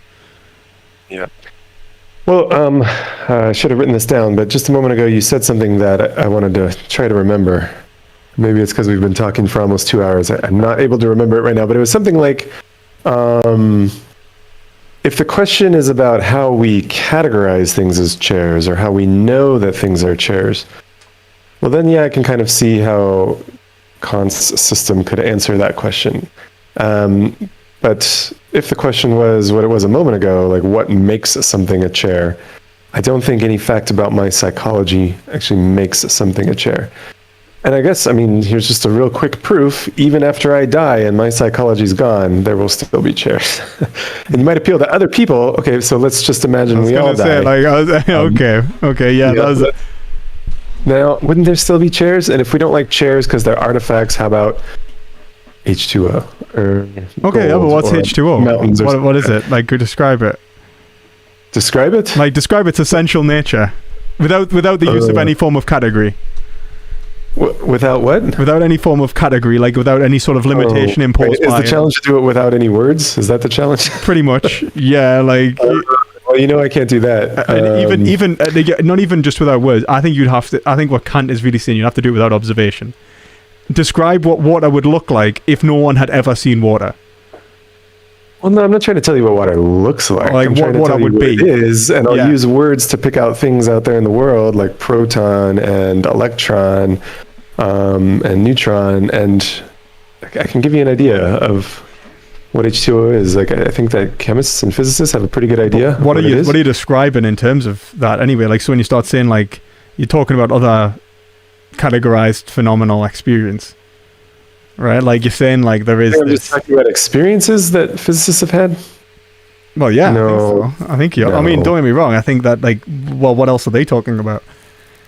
Okay, well, maybe we should come back to chairs for a second. When I talk about chairs, do you think I'm talking about experiences that I've had? I think that I think you probably are. I think, or you're talking about experiences that everyone has, or that everyone could have in principle. But chairs aren't experiences, right? Chairs are things you can sit on, things you could bump into, things you could pick up and push over. These aren't experiences. Why wouldn't that be an experience? Of the real world. They're external world objects. What do you mean by real? And they exist even when unperceived, right? I mean, but why? Why would you say that? I mean, like, don't get me wrong. I agree. I just want to know why. Like, I'm going to argue for absolute idealism. So, I take the existence of a god, and I also take mind to be necessarily that we are necessarily within an ideal framework. I think that even when we talk about matter, we already imply a notion of form within it. You're saying that it is a form of matter. It's not just matter, sort of prime matter, as Aristotle or Aquinas would speak of. There is no such thing as like prime matter. It's a nothingness. So like you kind of already imply some sort of categorization of the world. So like, but I don't know. What do you take to be the real world that's outside of experience? I meant to say this a while ago, so this isn't like a cop out, but I do need to go in like 5 minutes. That's fine. That's absolutely fine. But maybe just real quick, we can settle this question of what the real world is. Yeah. Of course. So the question was, what do I take the real world to be? Yeah. What do you mean is what is real? Why is it different from experience as well? Oh, I would have thought it's the things that like stand behind and cause my experiences. It's the thing that's missing when I'm dreaming, but present when I'm awake. It's what's missing in hallucination, but present in vertical perception. And if, again, you're just asking me, like, well, why do you believe in such a thing? Like, why not think it's been hallucination the whole time or dreams the whole time? Then I think we're just back to the problem of the external world. And I will repeat that I grant that we can't be certain, but I don't think knowledge requires certainty. And there will be like a degree of faith required in our cognitive faculties in order to even believe that there's an external world, let alone know that there is. But yeah, there's a little bit of faith involved because you can't be certain, because possibility of hallucinations and dreams and so on shows that these objects in the external world aren't things that we have direct, unmediated access to. But if you ask me why do I believe in objects in the external world, I'd say because that's how things look. And if you said, well, there's How do you know? I'm there's a gonna ask possibility that things are not the way that they look to be. Yeah, granted. But why do you think they look that way, man? Like, what is it? Why do I what? Why do you think they look that way? Why do I think they look that way? Why do I think that it looks like there are objects in the external world? Yeah. Is that not how things look to you?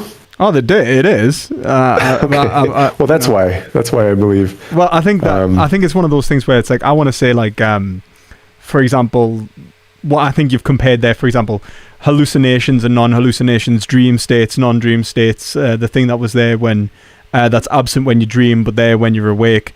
You're actually basically doing what Hume says, which is basically you're talking about an experience which is more vivid in one case and less vivid in another. That's all they really end up doing.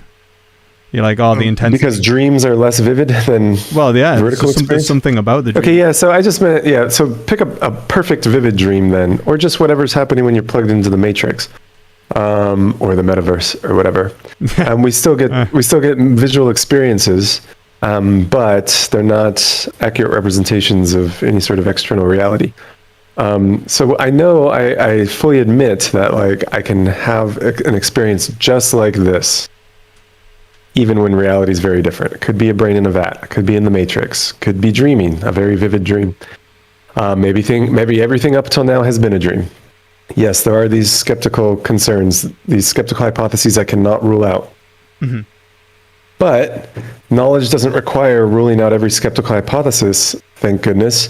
That's how we can know that, like, wild conspiracy theories are false. I would agree. And that's how we can know, like, who our parents are and what our name is. Even though we could easily weave a skeptical hypothesis that would be consistent with all the evidence you have, but on which you've been wrong about your name this whole time, or wrong about who your parents are this whole time. But, like, even let's say, like, the raw experience that you're having, why would you say that there was that experience can be extrapolated into something which has never been experienced before? That sounds like another way of asking, like, how do I know that there's anything real behind these experiences? How do I know this is a veridical experience as opposed to a hallucination? Well, that's not even like a hallucination. Because, like, I would say, like, hallucinations, like, not only, like, obviously would necessarily be real anyway in some respects. Like, you are necessarily having a hallucination. It's just not necessarily. Well, the experience would be real, but if you're hallucinating pink rats running up the wall, there are no pink rats there. Yeah. So what we're saying is just like, an experience as of pink rats. What? What we're saying really is, how do we say that your idea or your idea of reality relates to reality?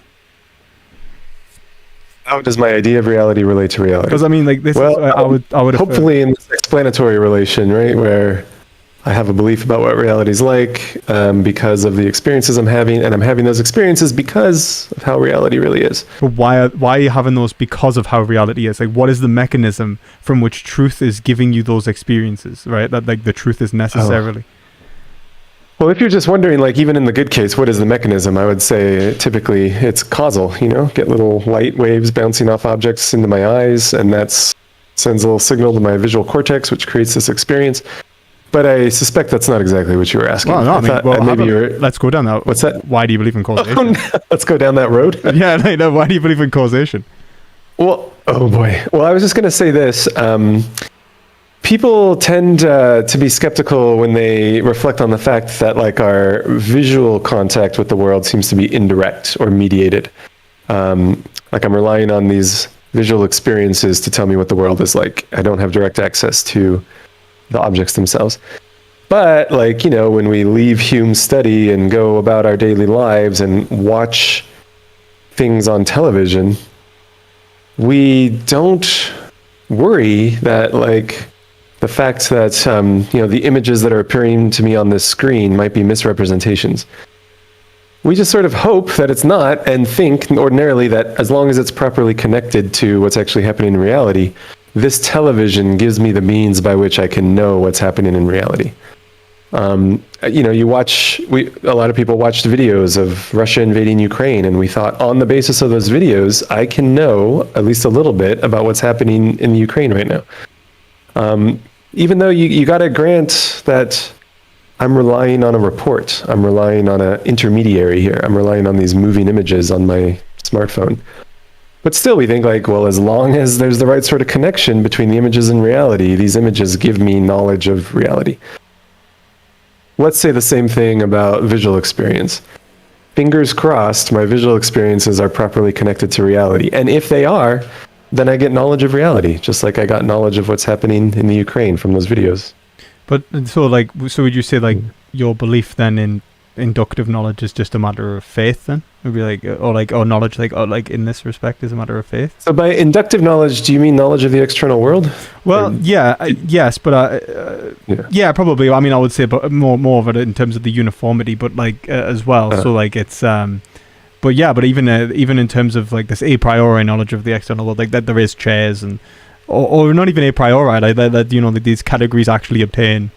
Would you say it's just a matter of faith, or? Well, it's not certainty. And so, I don't think we can be certain that there's an external world. And so if that's enough to show that like my beliefs are somewhat based on faith, then there is faith involved there. But then, a quick question before you go then, because I know you've got to bounce. But in terms of... Can I just say that like... Sometimes people, when they say faith, they mean like no evidence at all or something like that. Well, this is what I'm concerned with. It's the same degree of faith that you had when you watched those videos of the Russian invasion. You got to trust the video a little bit. Like you can't be certain that the video is not fake news. But you do your best, and then as long as there's the proper sort of connection, you can get knowledge, even though it won't be certain knowledge. Okay, sorry. What were you going to say? Yeah, so I mean, like it's like for example, why knowledge of this and not that? Like why should I say like that, what is it that is... See, I would say that there's a fittingness to whether, like, a coherence to our ideas. Like, there is, like, the validity that is... I'm not a coherentist necessarily, but I think that there is a validity, like, a logical relationship between our thinking where we can kind of come to the point where you go, wait a minute, am I being delusional here? And you can kind of... Or you could second guess, like, am I engaging in too much faith? Could this be an optical illusion, for example? And I think that we can engage in reality in a way which is reflective, in a way which we can, actually question whether we are engaging in reality in a way which is reasonable. But I think that... I think that's right. And that's why, if something really bizarre happens, like it appears to me that, there's an angel in my kitchen or something like that, I would start thinking maybe I'm hallucinating, because it doesn't really cohere with the other kind of experiences I'm having, and it would be quite bizarre and sudden. So I guess, the coherence or maybe the regularity of my visual experiences is perhaps some evidence that I am actually connected to reality. Because the only other things that could produce this sort of systematic regularity and experiences are like very deliberate alien scientists probing my brain in a vat or something like that. And I mean, I don't know. For some reason, we don't take those kinds of conspiracy theories very seriously. It's not even the conspiracy theories that concerns me. It's more about like what you even demarcate as a conspiracy theory in the first place. Like, how do we draw the limits in terms of what is reasonable and unreasonable?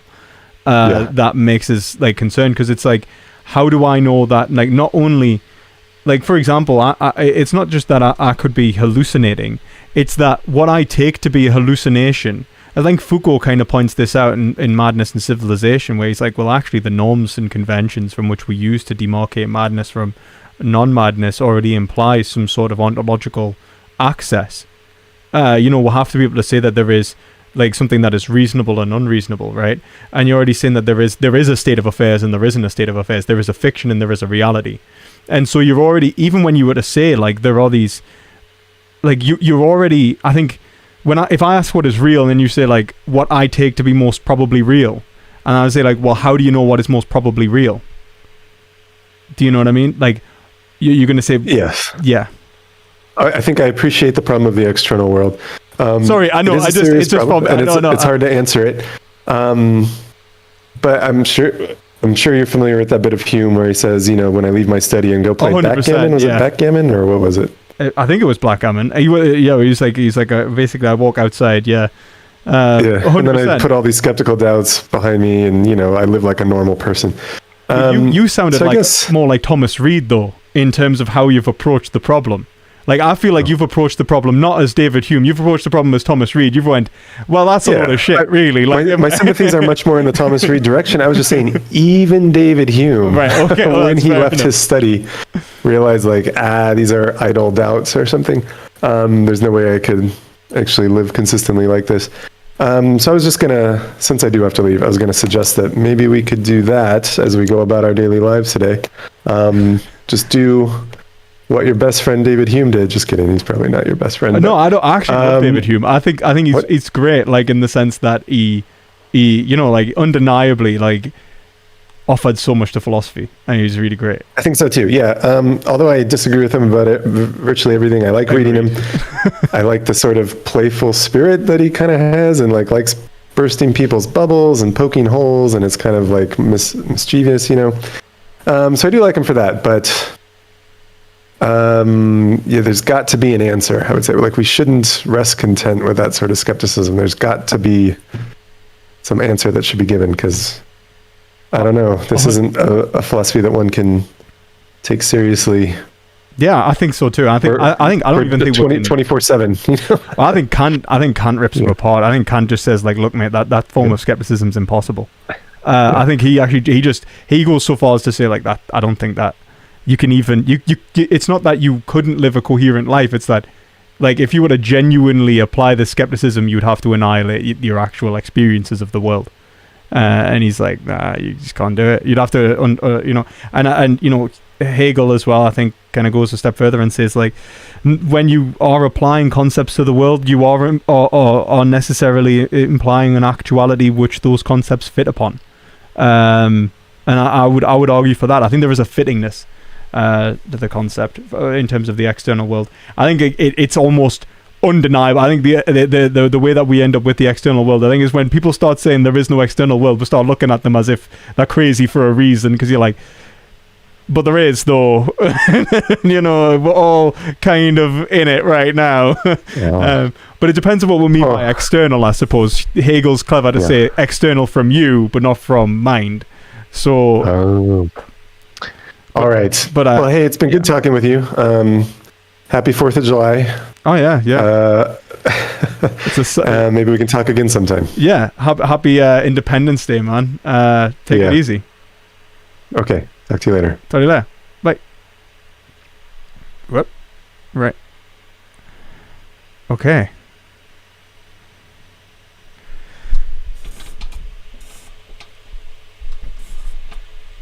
Yeah, I'm terrible for ending conversations. That's actually like a genuine criticism. I like me girlfriend's told us off for this too. It's like a genuine flaw. But I appreciate his patience.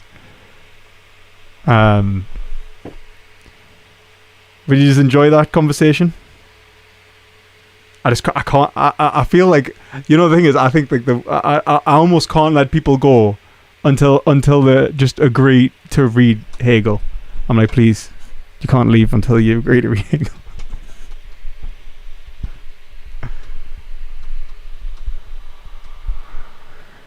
Oh, that was great. I'm glad. I hope you enjoyed it. I really do. I think I really like his approach. He's I don't know if I like I think almost pragmatism. I think that kind of like it's like almost like it like sort of, I think, kind of shows itself. You know, and I mean, I like it in the sense that, like, okay, well, we're being pragmatic about something. It's like, even if we go down this line of reasoning, I think we'll end up back to idealism anyway, German idealism, which is what Robert Brandom says, right? Like, it's this idea of, it's this idea that, like, you know, we are trying to achieve something. So even if we accept this, that, you know, we have to ask, well, what is it that we are trying to achieve? We end up back, even if we assume, you know, we talk about function in the attempt to complete a process, we actually have to ask ourselves, well, what is this process that we're trying to complete, and what is this self-actualization or whatever I'm doing. So but yeah, it was really, really good. But yeah, I hope you guys enjoyed that. If you have any questions, just drop them in chat and I'll do my best to answer them. yeah, like yeah, I think it was really good. I think it was a nice conversation as well. The first individual to make Dr. B struggle. Well, that's nice in some respects, I guess. I think it's just more of the fact it's not me. I'm putting forward like basically standard philosophy dilemmas. Really, I'm just picking the man's brain. Really, I'm just like, all right, professor. Well, have the problem of induction. Have the problem of the external world. You know, just, take some of that. You know. So it's one of those things where it's less about it's a lot easier to criticize other people's positions than actually make them yourself. You know, if he had to turn around to me and started essentially pushing me, I would have probably been squirming. So I'm a little upset. I invited Thomas to talk about a month ago and he hasn't responded, but I keep seeing him talk to others. He's a busy guy, to be fair. I invited him a long time ago. He was busy. He even said like he was super busy when he had to delay our conversation like a month anyway, I think it was. Are you going to talk to RR? Well, I hope so. He had to cancel on us. He didn't say why, but I'm assuming he's got good enough reasons, you know what I mean? So whether he says he wants to have a conversation in the future, but I don't know.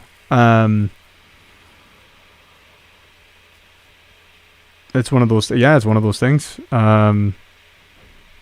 He might want to talk, or he might not. It's kind of like, am I getting the polite? Like I can't. Maybe it's like autism, right? But like, for example, when I was approached a lecturer,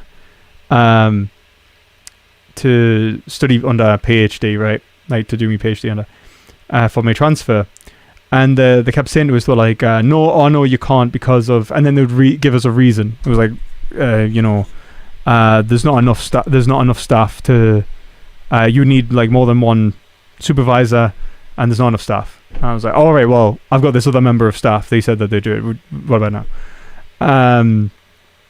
Or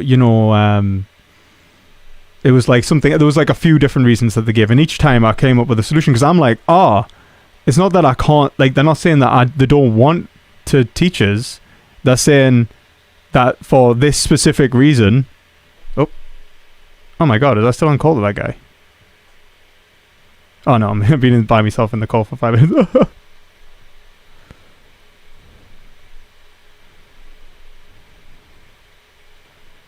Will it let me? Hey, okay, I'm back. Okay, so yeah, so like, it's not that the lecturer doesn't want to teach us, it's simply that this obstacle needs to be overcome, and I must have done that like 3 times. I must have done that about like 3 times, and it was just like, eventually it's just like, no, and I'm like,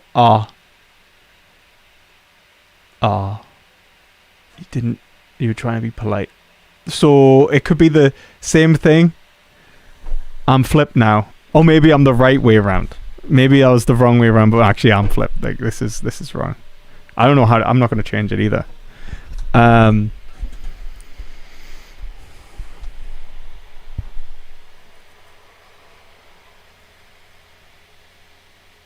Yeah.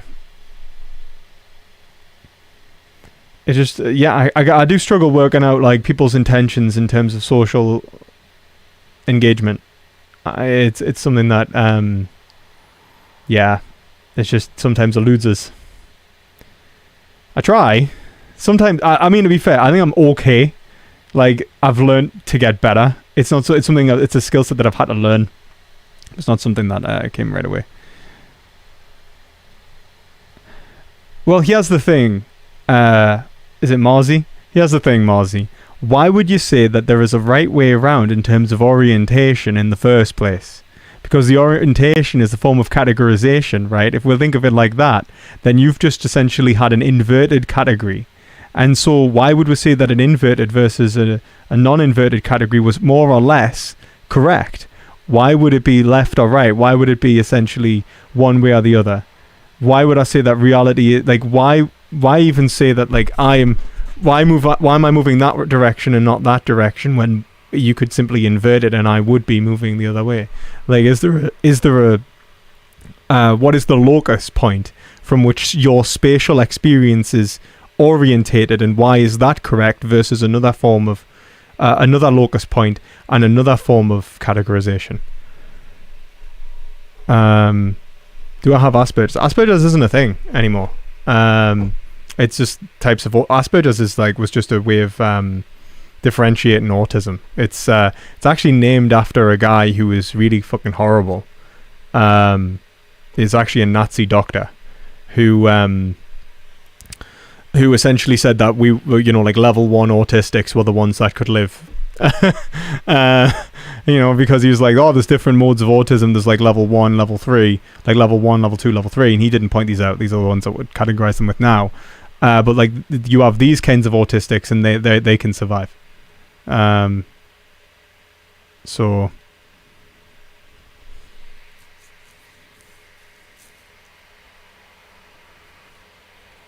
He's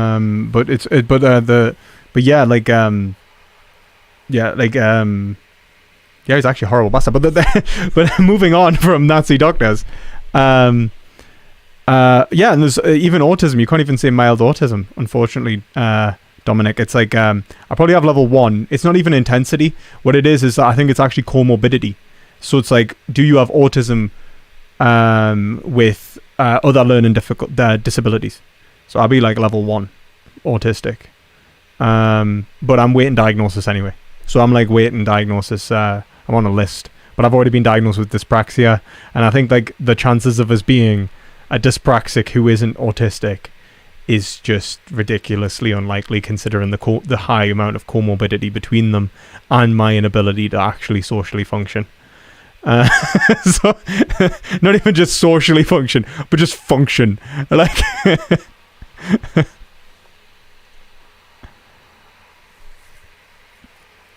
I would say that the ultimate referential point is the teleology, is the fact that the individuals are trying to achieve a certain goal, right? Like that's the reference point, right? When you talk about spatial orientation, what allows us to communicate, like if it was an alien who had an inverted notion of space, that every time up went one way he believed it was the other, we would essentially end up being to coalesce into a mutual goal based on our shared teleology of trying to achieve a shared goal.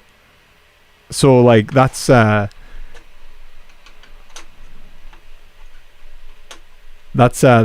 how I would answer it. I would say that there is a teleology in nature, which is the fittingness of the concept. Like it is there is something allowing us to categorize correctly and incorrectly. There is a feedback mechanism. And I think that's a priori synthetic, right? That's a priori synthetic knowledge, which is what I don't think I managed to. I just wanted to know if he thought a priori synthetic knowledge existed or not. That's all I really needed to know.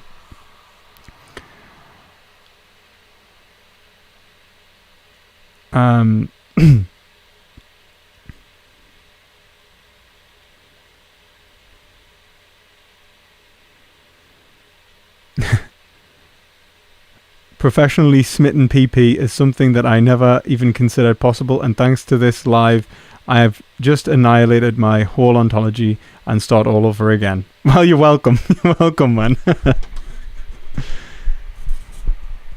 What is this teleology, though? Well, I think that we've got access to it in terms of like our attempts to actually manifest our goals.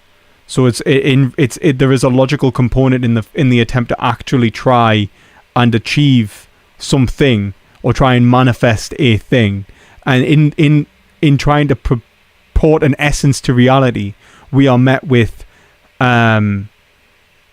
its coherence to our attempt. Like, does this actually make sense?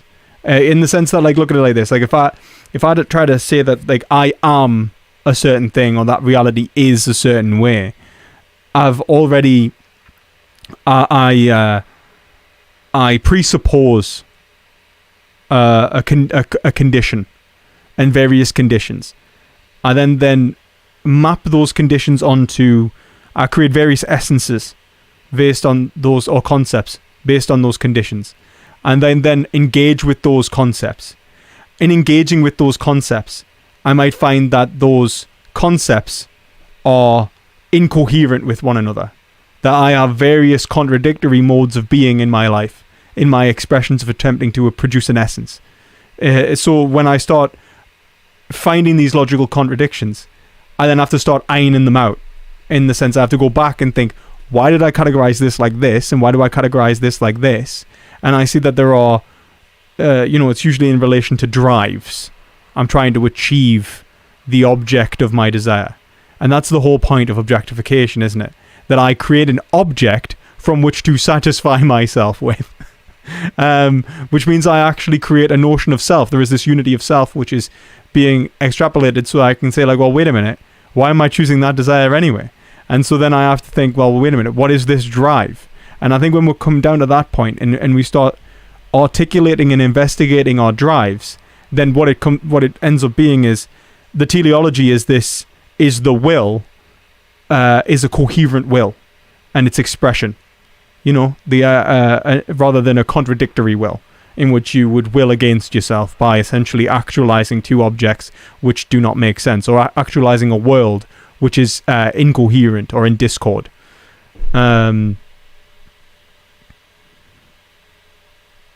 Well, coherence is another word for logical, but it's actually relational, right? Coherence is, to say something is coherent is to say that it necessarily relates. It's like,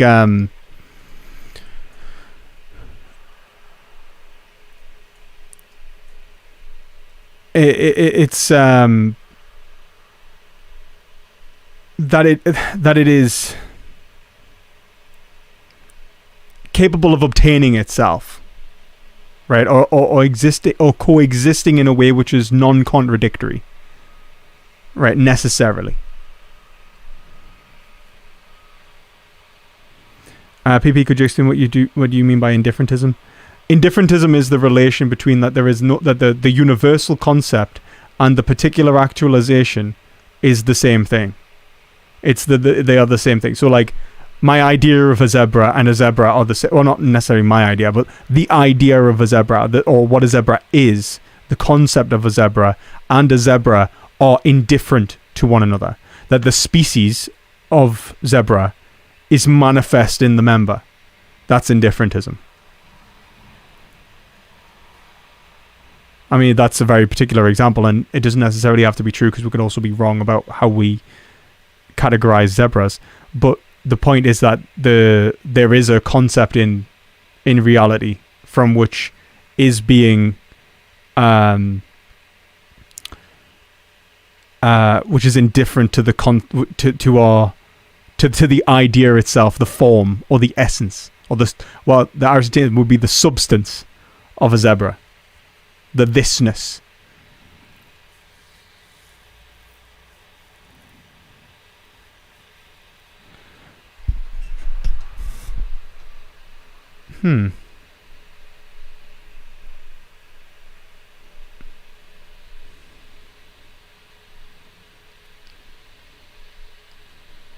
That was easy. Okay.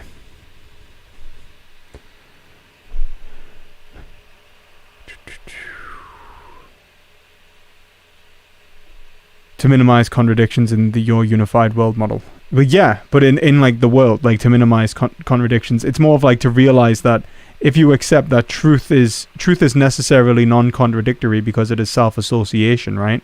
So like you would have to, and to presuppose even a possibility is to imply the actual, which implies truth. Then even if you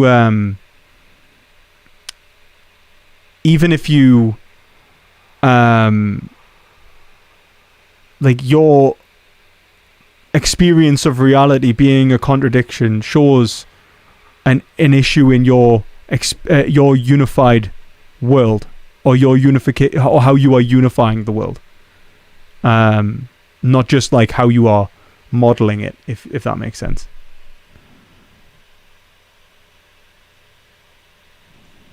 Well, yes, it's interchangeable with logical right of reply, but that it's the point of what logical means in the first place, which is essentially like the law of identity, really. It's the relationship between identity and reality, which is what logic really means. Like, it really means the association of like P is P. That thing is necessarily itself. It's like really the most foundational law of logic. But I would say that is the foundation of reality itself. I would say like logic is the foundation of reality itself. I would affirm that Hegelian standard.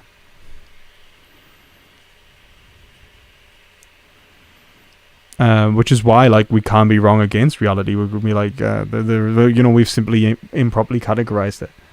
We're like, oh, that's wrong. Like even our notions, our notions of time, for example, have radically changed since Kant was writing. The relativistic time, for example, in Einstein. I don't think Kant would have been able to. I don't think it necessarily goes against Kant necessarily, but it changes the way that time functions. And then you've got like non-linear notions of time, especially in quantum theory. I think Kant would struggle with that.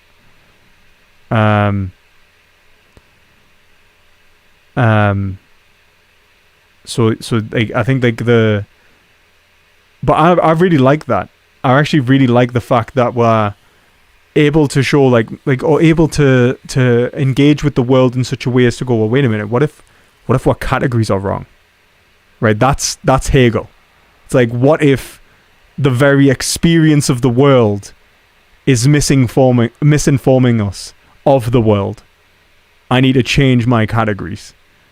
And then you get like different models, and I like that.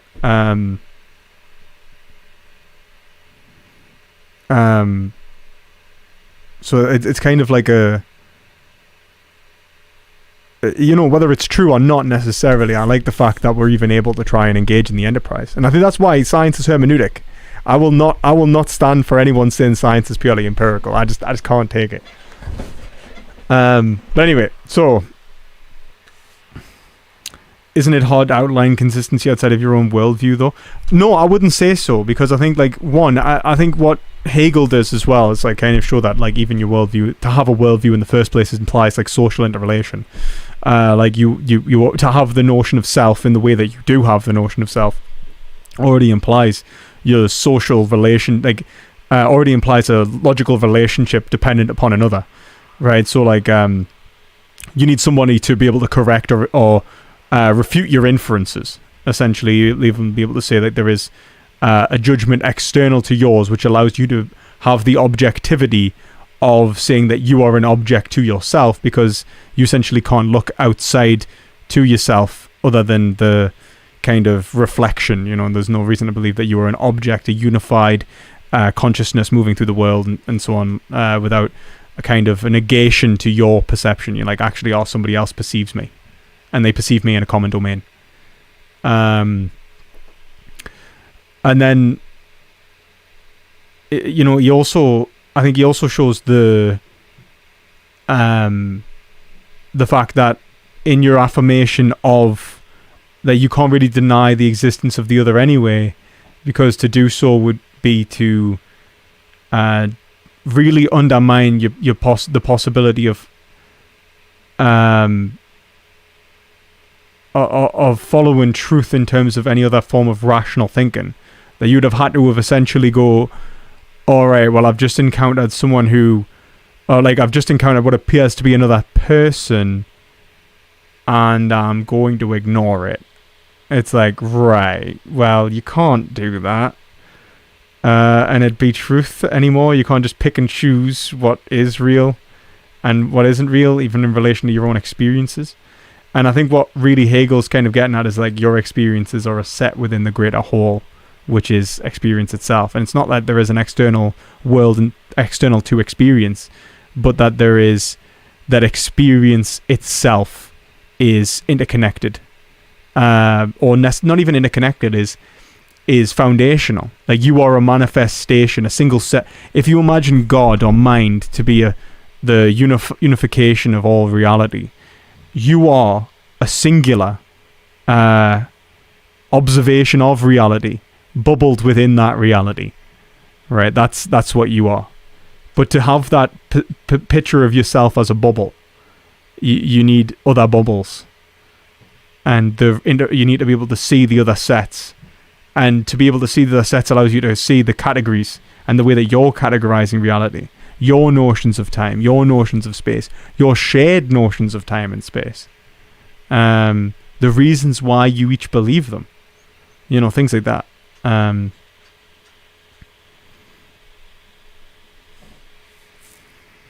I wasn't an atheist. I was an agnostic. So like I was an agnostic for, well, since I was like 18, really. So that's like nearly 10 years. I was an agnostic, but before that I was a Catholic. So sort of reverted to Christianity.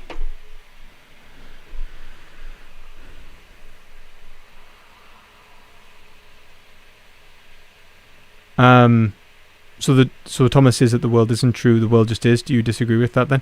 I don't think he does. I actually think he thinks the world is true, which is what he was implying when he was saying, like, I believe it because it's true. I think that is what he was saying. I just don't think that he would he wouldn't be able to, he would simply say that it's a matter of faith in some respects. Like, he's just going to ignore the problem of the external world and carry on.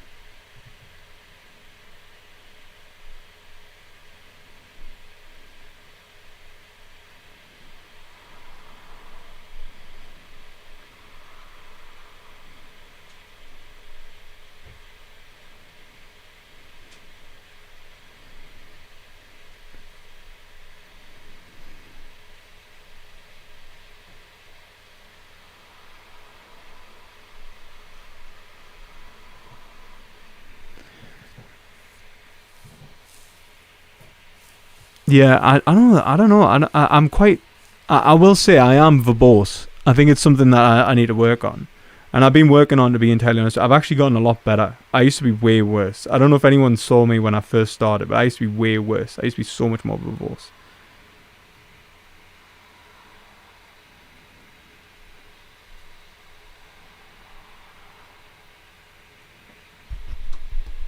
I'm a Christian. I'd say, yeah, I'm a Christian. The reason I'd say that is just because I think the allegory of Christianity is like pretty good, to be honest. Hegel, right? Like, if I'm honest, I read The Science of Logic and I was like, holy shit, this man is right.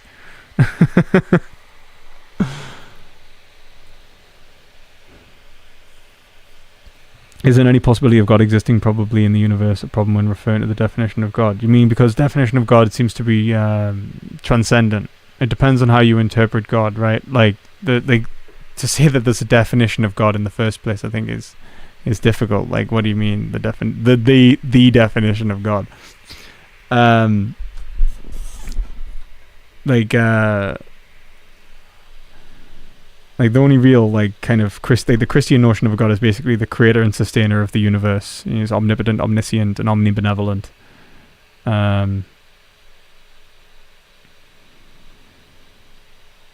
I'm a Jordan Peterson Christian. No, I would say that Jordan Peterson is just mimicking in some respects Catholicism, right? Like, that's the idea. Like, Catholicism was always allegorical. Like, the word of God and not the words of God has been a thing in Christianity for a long time, right? Where we take it to be like a story which represents the power and divinity of God, not necessarily facts, like historical facts.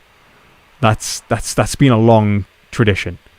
What Jordan Peterson's done, what Jordan Peterson does is he just imports his individualism into it, doesn't he? He's just like, and then it tells us about how, humans have interacted through time, and it gives us an indication of how we should fight the dragon of chaos or some shit, right? Like, I think, as much as I appreciate Jordan Peterson, I think he's actually, I don't think he's a stupid guy. I think he's a smart guy, and I think he's got some good points. I think some of his points are absolutely terrible, but some of his points are really great. He inherits a lot of bad stuff from Nietzsche, in general. So I think I wouldn't call myself a Jordan Peterson Christian, because I think that would come with some baggage that I don't want to defend. What I would call myself is either a Catholic or a Hegelian Catholic.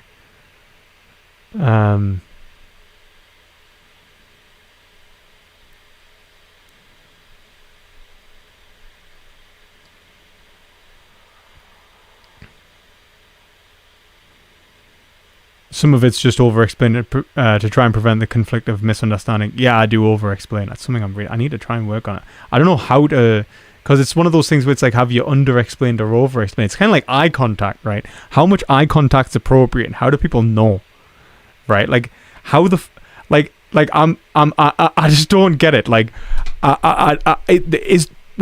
is there a sense where you just know how much, like, so I'll go to a till or something, like a cash, like, not like, was it like a checkout, and I'll be getting served by like the person behind the checkout, and then I'll be like, hello, right?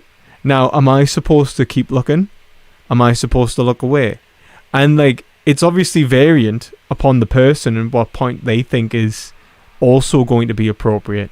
And I feel like these norms and conventions have been established, and I have a vague idea of them. Like, I know not to be like, hello, you know, and I also know not to be like, hello, you know, but like, there's like subtlety. There's like a lot of subtlety there.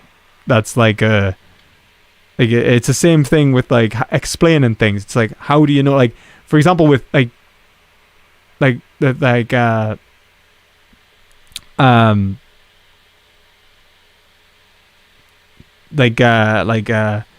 with Thomas there, he basically, I mean, he got everything really. Like, he's very well educated in this, and in many he was like, yes, I do understand. Like, he had to basically tell us at one point, like, you're over explaining the problem of an external world, and I'm like, oh, okay. He's like, I do understand it, yes, and I'm like, okay, yes, I know, sorry, like, you know, but you know, the average person that I speak to, like, when I try to explain these things, it's like, I'll normally get like, I have no idea what the fuck you're talking about.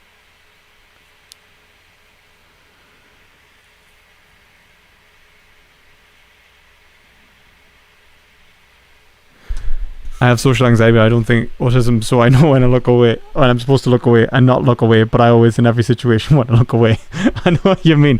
I think, to be fair, like, I think that a lot of me, like, I end up looking away, so I'll like look, and then I'll quickly look away, and then I'm like, did I look away too quickly? Is that too sharp? And then I'll look back, and then I'm like, well, wait a minute, like, I'm looking back now, and then I'll look away, and I'll look back, and then I'm like, wait a minute, I can't keep looking back and keep looking away, so then I'm like, I'll look at this thing, and then I'm like, am I staring at this thing? Like, you need to look long enough so they can feel shape. Exactly. Like, just that's actually, like, you know what actually helped me was just realizing that I'm a social author as well, even if I'm autistic. Maybe they're wrong, right? And I can just affirm, no, your amount of eye contact is the inappropriate amount. I am correct. You know, and I'll just take the will to power, you know, and I'll just like, no. You don't look long enough. You don't look quick enough. You know.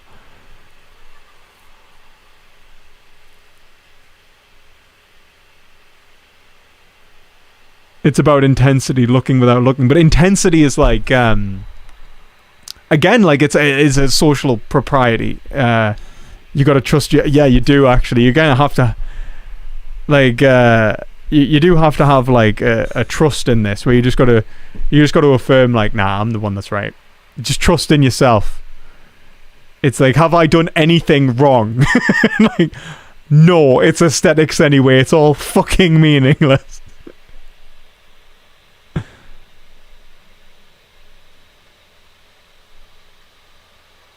Hi, philosophy noob here. Is the one talking the video screen Dr. Bogardus? Bogardus. Sorry, Thomas. I just subscribed to this channel. It's cool. No, I'm Perspective Philosophy. My name's Lewis. Hello. Nice to meet you. Thank you for subscribing. I appreciate all of you to subscribe, please, immediately. But no, I'm not a doctor. I was a PhD student in philosophy. Professor, I'll say it, Bogardus just vacated. This is just the end of the Q&A, really. It is different through regions as well. This is the thing. But even like the idea, like assert dominance, it's like, well, no, it's like It's like you don't want to be like because in many ways, like, you could end up being like socially inappropriate, in which the point you end up looking kind of strange and weak anyway. In your attempts to assert dominance, you've made yourself look like a fool, you know, so because of the variations between people. Dude, I feel you with the eye contact and over-explaining things. Exactly, man. I think it's all that schooling, and Vaush still has a better understanding of Kant than you. That is a lie. Come on, Daily Rice. Come on. The thing is, man, I actually appreciate the donations. Like, you've given me like more than like some of me like long-time viewers in terms of donations just through hate. And you know what? I don't even know if I can be mad at you. Base Goku t-shirt PP. Oh, thanks. Oh, hi, Modern Database. James, how are you doing? You having a good day? Are you still vegan? Yeah, forever and always, man. I feel like sometimes I give people I talk to anxiety because I give too much or not enough eye contact. 100%. And then it's like information dumping as well. Like, one of the things, so I'll be like, I don't know, like talking to like someone, like I don't know, I'll be like just having a conversation in a shop, and then I don't know, something will get brought up, something stupid, like, oh, the supply issues because of like, oh yeah, like we're running out of this, and I'm like, oh yeah. Well, you know, I mean, it is a perfect storm between Brexit, Ukraine, and, you know, everything happening at the minute, and, you know, the global crop crisis. I mean, you know, I'll start talking about, let's say, the flooding in China, you know, the poor weather systems that they had in the United States, the seizure of grain by Russia. And I'll be like, wow, it's like, I mean, it's a perfect storm. And then this shop assistant will be looking at it, it's like, the fuck are you talking about? A PhD does make you a doctor. I simply do not have one yet.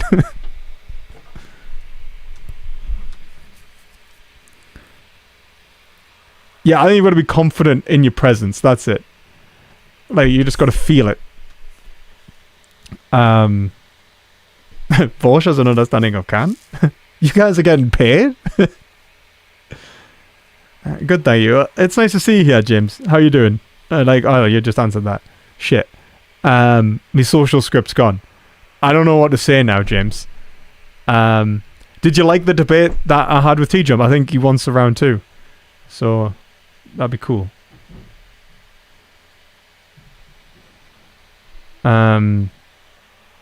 Sometimes someone will try to talk to me and I won't say a single word, and then they'll be weirded out and walk away. I know that feeling. It's kind of like me girlfriend actually does that. It's like we can get like selective mutism as well, right? Which is way more common in autistics. It's kind of like Raj off The Big Bang Theory, you know, when he's just like sees a girl and then he's just like.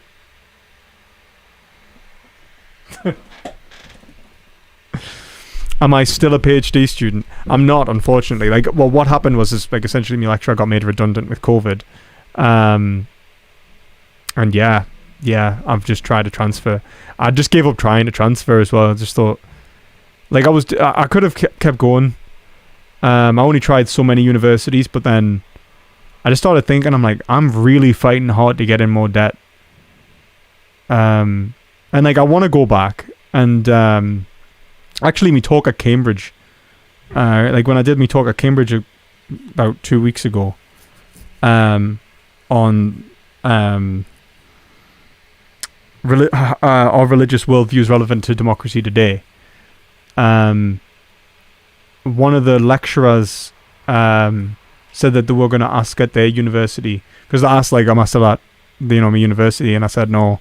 I explained why, and they said, well, they'll ask at their university if they can get. They offered, I didn't ask, so I was like, oh, that's quite cool. So maybe we'll see what we'll see what happens. But I'm not really like kind of pushing it anyway. I'm not like super concerned if I don't, because like I will eventually go back, but just like there's no rush. I need to get, like, I've got work to do on here that I still haven't finished. Like I'm really hammering the course at the minute, and I keep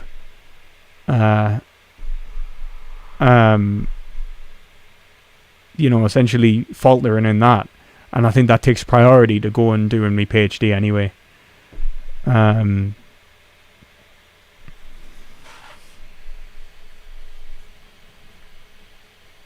where am I? It was tremendous. That may be a good 1v1. Oh, that's great. Thanks, James. I think it'd be great. What happened with TJ? No debate. Oh, yeah, like, he just didn't get back. I think we're supposed to have a debate on, like, Thursday, and it just didn't happen. I don't know why. What tattoo is that you have? I have a Batman sleeve, so that's Scarecrow. That's Bane. So, Scarecrow, Bane. I kind of got, like, I really like those, like, I know it looks like a Mario plant as well, but you know, or like Little Shop of Horrors, but I really like those big spotty flower, like, things that, like, Poison Ivy makes one, I think, in one of the animated series. So I've got Poison Ivy here. Can you see it? Wait a minute.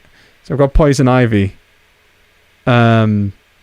And I got, like, so I got the sort of vines going down, and I got that. And then I've got, where am I? Right, so I've got the Joker. There's Harley Quinn. And then, if I can get this.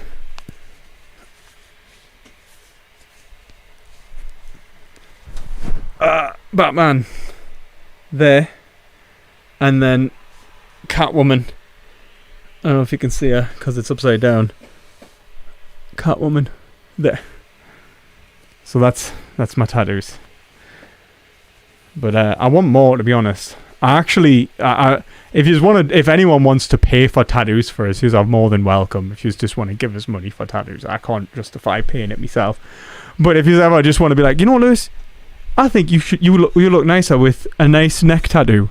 I'd be like, oh, thank you. I would love a neck tattoo. Yeah, I'm so gracious. How's your diet and exercise going? Really badly. Really, really badly.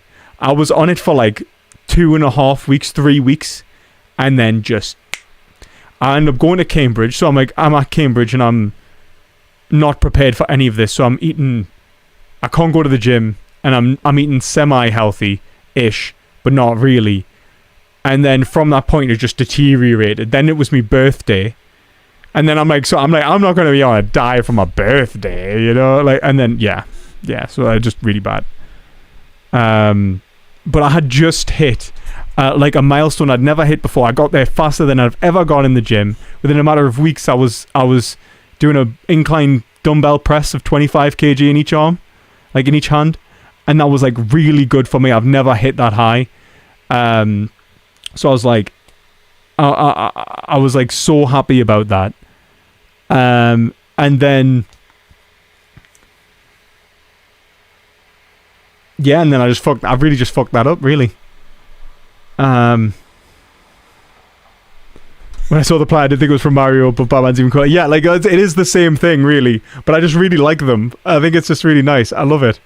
It's like the cartoony kind of, like... Jesus would 100% get tattoos. Jesus would be a punk, man. Like, I actually posted a thing. I was like, on Twitter, where I was like, it had like Jesus with a mohawk and all that. And I was like, Jesus would 100%. I actually wanted to get, funnily enough, you're saying that Jesus wouldn't get a tattoo. What I wanted on my neck was the Sacred Heart. I just wanted to get the Sacred Heart on my neck, and the Immaculate Heart on the other side. Because I really like that. I think that'd be really nice tattoos. But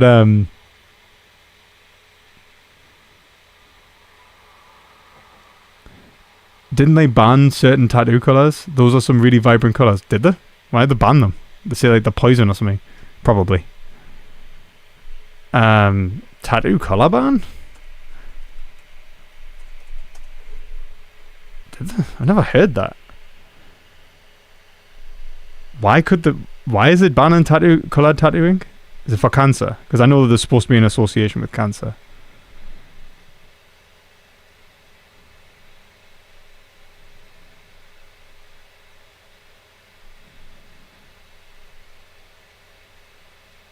Can cause cancer or genetic mutations. Further concerns the regulatory.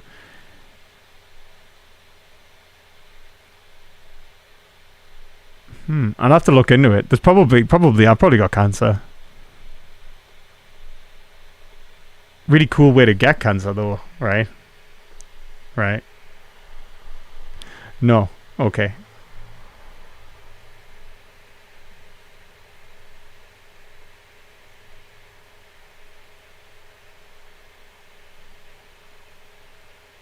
Yeah, I think, to be honest, like, I remember, like, to be fair, it depends on, not only is it the colours, it depends on the ink anyway. Like, the brand and stuff like that, the chemical format that they use. Not just about, like, it being coloured. But yeah, like, well, actually, I think, I don't know if mine were, I think they were Fusion? I checked if they were vegan, that's how I know. Fusion tattoo ink. I think Fusion was vegan. I think it was that one.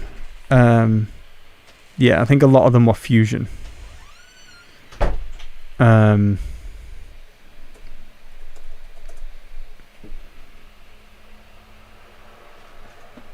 What tattoo ink is banned in Europe?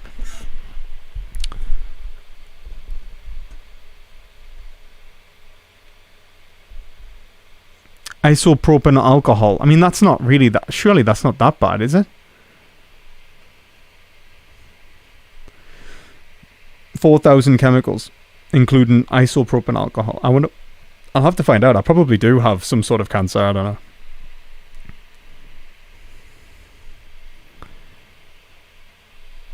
Rip PP, yeah. I have thought about getting Hegel as a tattoo. Unfortunately, Hegel's not like the like, I don't know, man. I don't know if it'd be a good tattoo.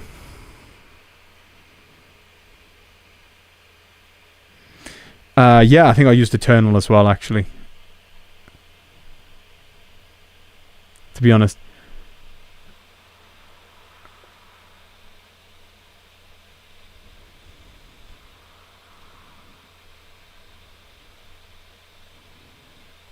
Yeah, these are for everything medical stuff. Honestly, all red ink comes from crushed beetles. You're absolutely wrong, right of reply. You're talking about carmine. And no, there are reds that do not contain carmine. There are other ways to find the pigment red in nature. Like beetroot, for example, is a good source of red. Like the concentrate, what I can't remember how the color chemical. What's it called again? Is it the? No, wait a minute. I need to know. Oh, wait a minute. It's not flavonoids. It's the. I can't remember the fucking name now. It's not chloro something. I don't know, man. I can't remember. Are you afraid of death? Well, yeah. I mean, like, rationally, like, I don't particularly, like, I'm not gonna go and, like, be like walk on him. Like, I'm not gonna, like, stupidly walk in front of a bus or something, like, oh, death doesn't matter. But like I'm more afraid of having not achieved a meaningful life, if that makes sense. You know, a meaningless death is what I fear. Not death, I would say, more than anything. But you know, like, I think it would be a fool to not fear death at all. You know, if you're just like totally, oh, everything's gonna be fine. Like, if you don't fear death at all, I'm not even sure if you can live a meaningful life. I think that's like the kind of Heideggerian point. Like, there is a rational fear of death, and then there's the irrational fear of death. And I think it's like kind of differentiating between like how you're approaching life. Thank you for the donation, Mudkip. Hi, do you want to recommend going to school for philosophy? I do have a career plan, but I want to do philosophy afterwards. Well, yeah, I mean, it's good. I mean, if you've got, like, it depends on what school as well. Like, I would recommend, like, some universities that I think are better than others, you know, for one. But, you know, going to school for philosophy is great, like, in general. But getting yourself into debt, remember that you are getting yourself into debt. I sell a course, but I don't want to promote it at the minute until I've finished it. Like, I'm hoping to have it finished in the next couple of weeks. So, fingers crossed there.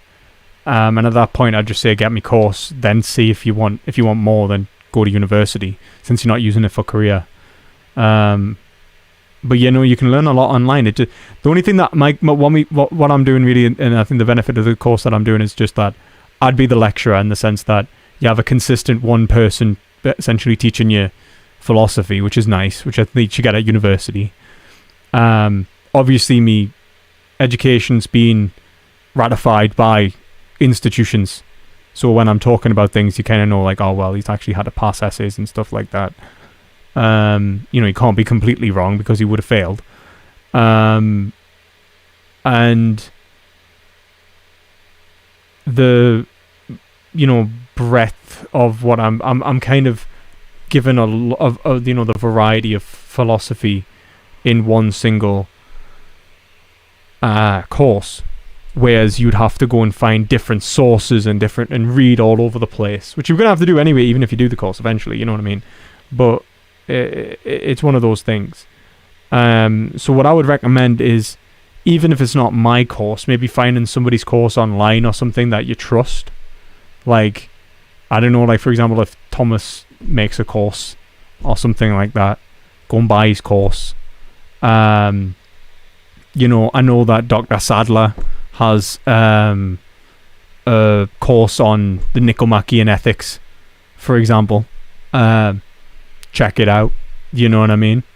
Go and benefit from his being a professor, giving you the knowledge for a price which is considerably less than a university, because that's the main thing. I'm like, it's kind of cool to go to university, but in my experience, they give you the bare bones and then just go read yourself. It's independent learning, and the goal is really because you're getting a degree.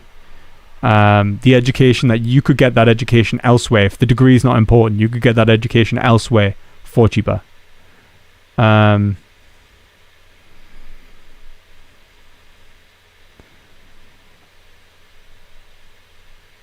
What's detailed in the course are basically covering metaphysics, epistemology, ethics, and politics, like political philosophy.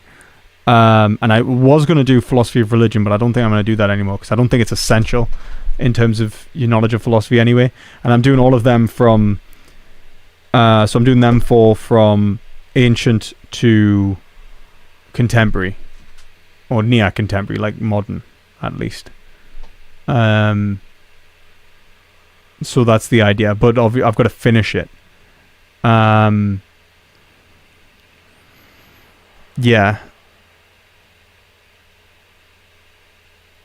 Yeah.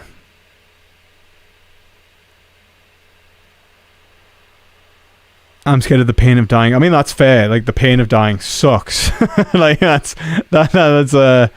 I think it's more of like the not getting better part that I think is scary, isn't it? It's this idea that you will like, I genuinely, I didn't watch Technoblade. I never watched him. I watched his goodbye video, like the So Long Nerds video. Man, that had I had tears in my eyes, like just hearing his father describe, like his son, maybe, I don't think you're gonna get better, like that. And it's just like, oh fucking hell, that's so awful, man.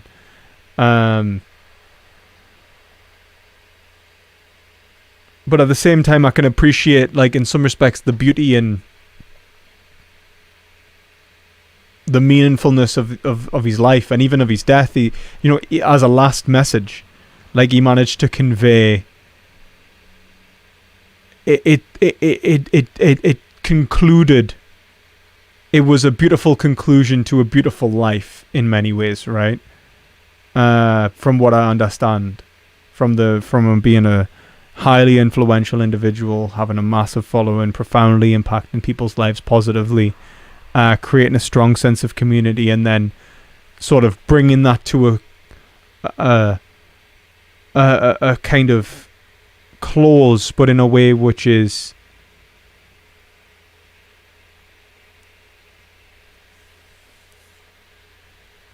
like positive, right?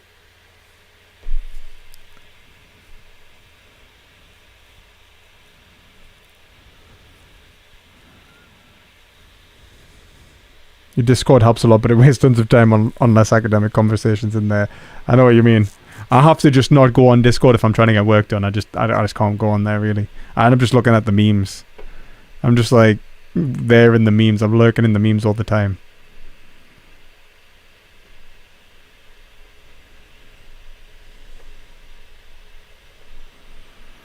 Aren't you afraid of seeing people, of not seeing people you love after you die? I used to be. But not so much anymore.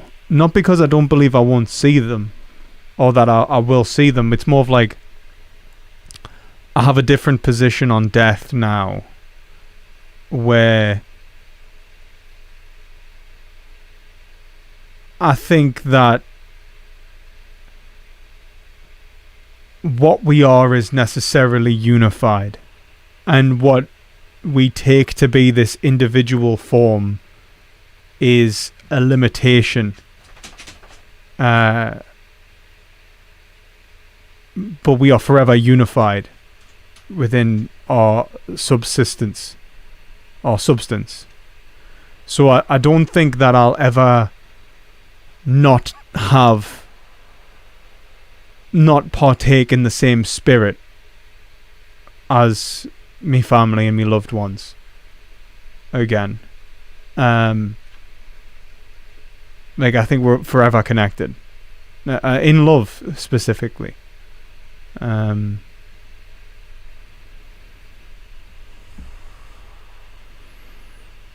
more afraid of them not seeing me. Are you worried about hell or something, okay? Because it's like, I'm worried I'm going the wrong place. I think hell is like a scary concept. I think that used to scare us a lot as a kid. One of those benefits of being a Catholic. It's scary that you'll leave so many people behind. Yeah, I mean, that's the thing. Have you ever heard like Afterlife by Avenged Sevenfold? I think that's a really good argument against the experience machine.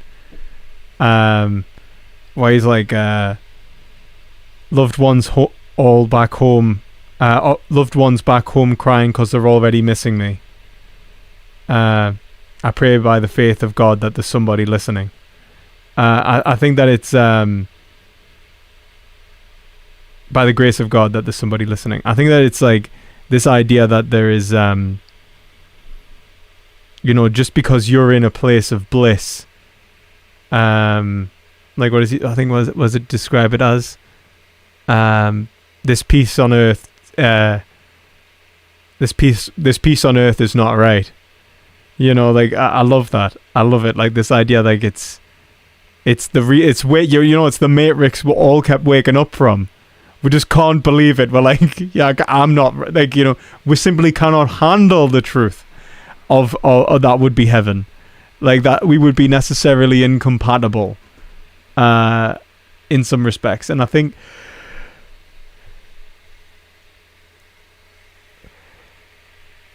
that's why like heaven requires you to accept truth. It's like you simply would not be able to experience heaven. Like, it is truth.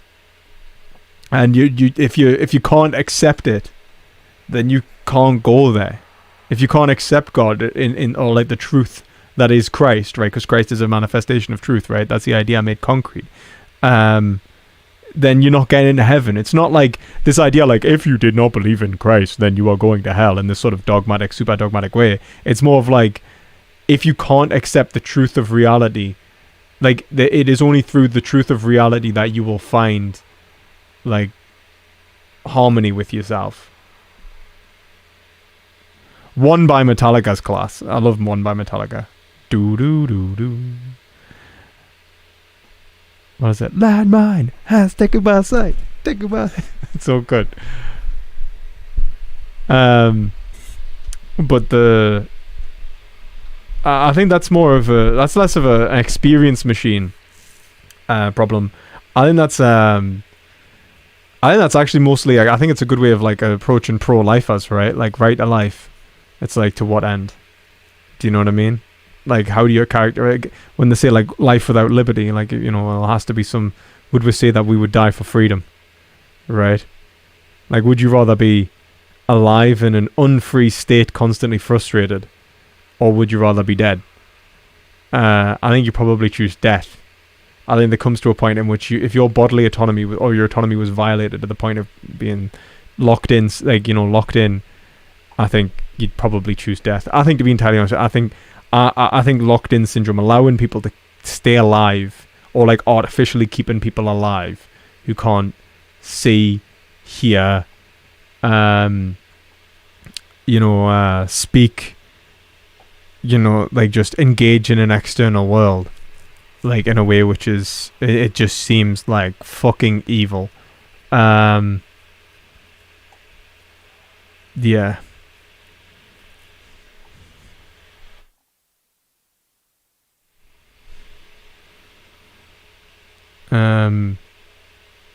Yeah, fuck that. Just fuck that.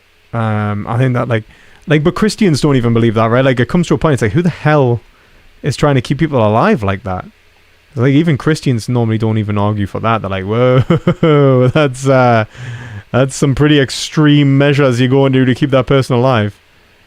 Yeah, I'd choose death in that one by Metallica song 2, Right of Reply. Heaven is for the living, not the dead. Yeah, kind of. I mean, that's the idea. That's the idea. Do agnostic vegans go to heaven? Yes.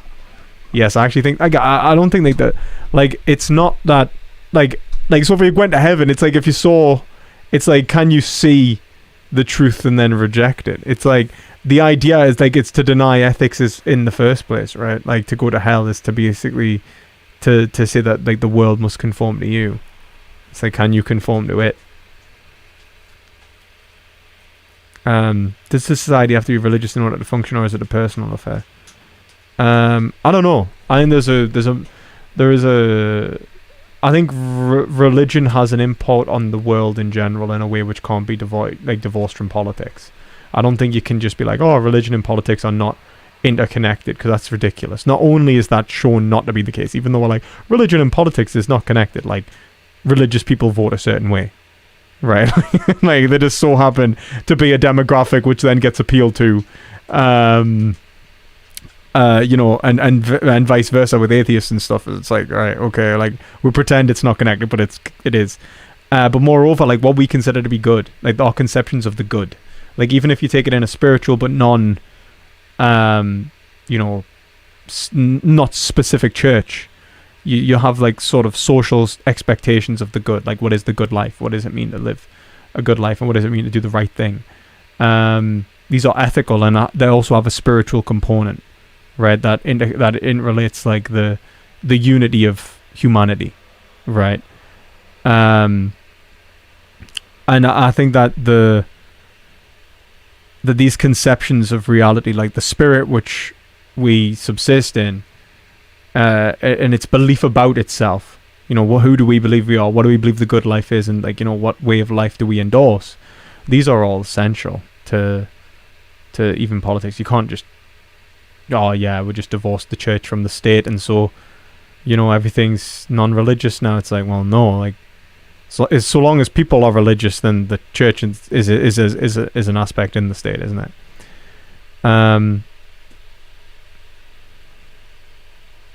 Are you religious now due to personal experience, or due to reason, or a combination of both? I mean, a combination of both in some respects, but mostly reason. Because if I had an experience, I would just be like, yeah, well, why do I endorse that experience over another one? Right? Like, so for example, a Christian could have an experience of being, like, forsaken by God. Right, Christ himself, right, had that experience on the cross, supposedly, like, Father, why have you forsaken me? And so you could end up becoming, like, sort of anti-theistic, based on experience. It doesn't always lead to belief. And I think that, when you kind of give purport to other people's experiences of, well, maybe they feel like this and I feel like that, and it might just be psychological phenomena in relation to how I'm engaged, with the world around me. I don't think you can do it without reason. I think you've actually got to go, like, oh, there is a rational sort of foundation for this. And hiya, Twisted. Nice to see you, man.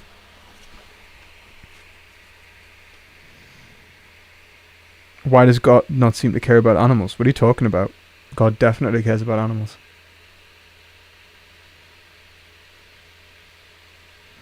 Nature provides animals with the possibility of goodness. If God didn't care about animals, why has he facilitated the possibility of their flourishing? Because that's what the goodness of God is supposed to be manifest in, right? Like the possibility of achieving a shared telos. Yes, I am answering the question.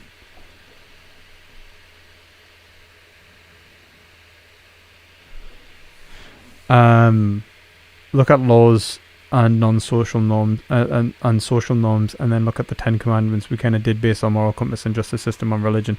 Well, yeah, I mean, not even just that. I mean, like, what did they base it on? Like, it's mostly observation and in relation to like how we experience the world, right? Like, I don't think like you don't have to literally go like, all right, 10 Commandments came because some guy climbed a mountain, there was lightning, and then he came back down, and here we are. like 10, like 3,000 years later, we're like, oh. But it's more of like our shared religious or our shared spiritual journey, if you will. So yeah, okay, I think that is it for today. So I hope you've all enjoyed this stream, guys. If you liked it, give it a thumbs up. Please subscribe. Thank you to all my patrons on Patreon for making this possible. I will be back doing another Q&A very soon. I'll book that in because I think I forgot the last one because I'm a dummy. But I'll be back soon.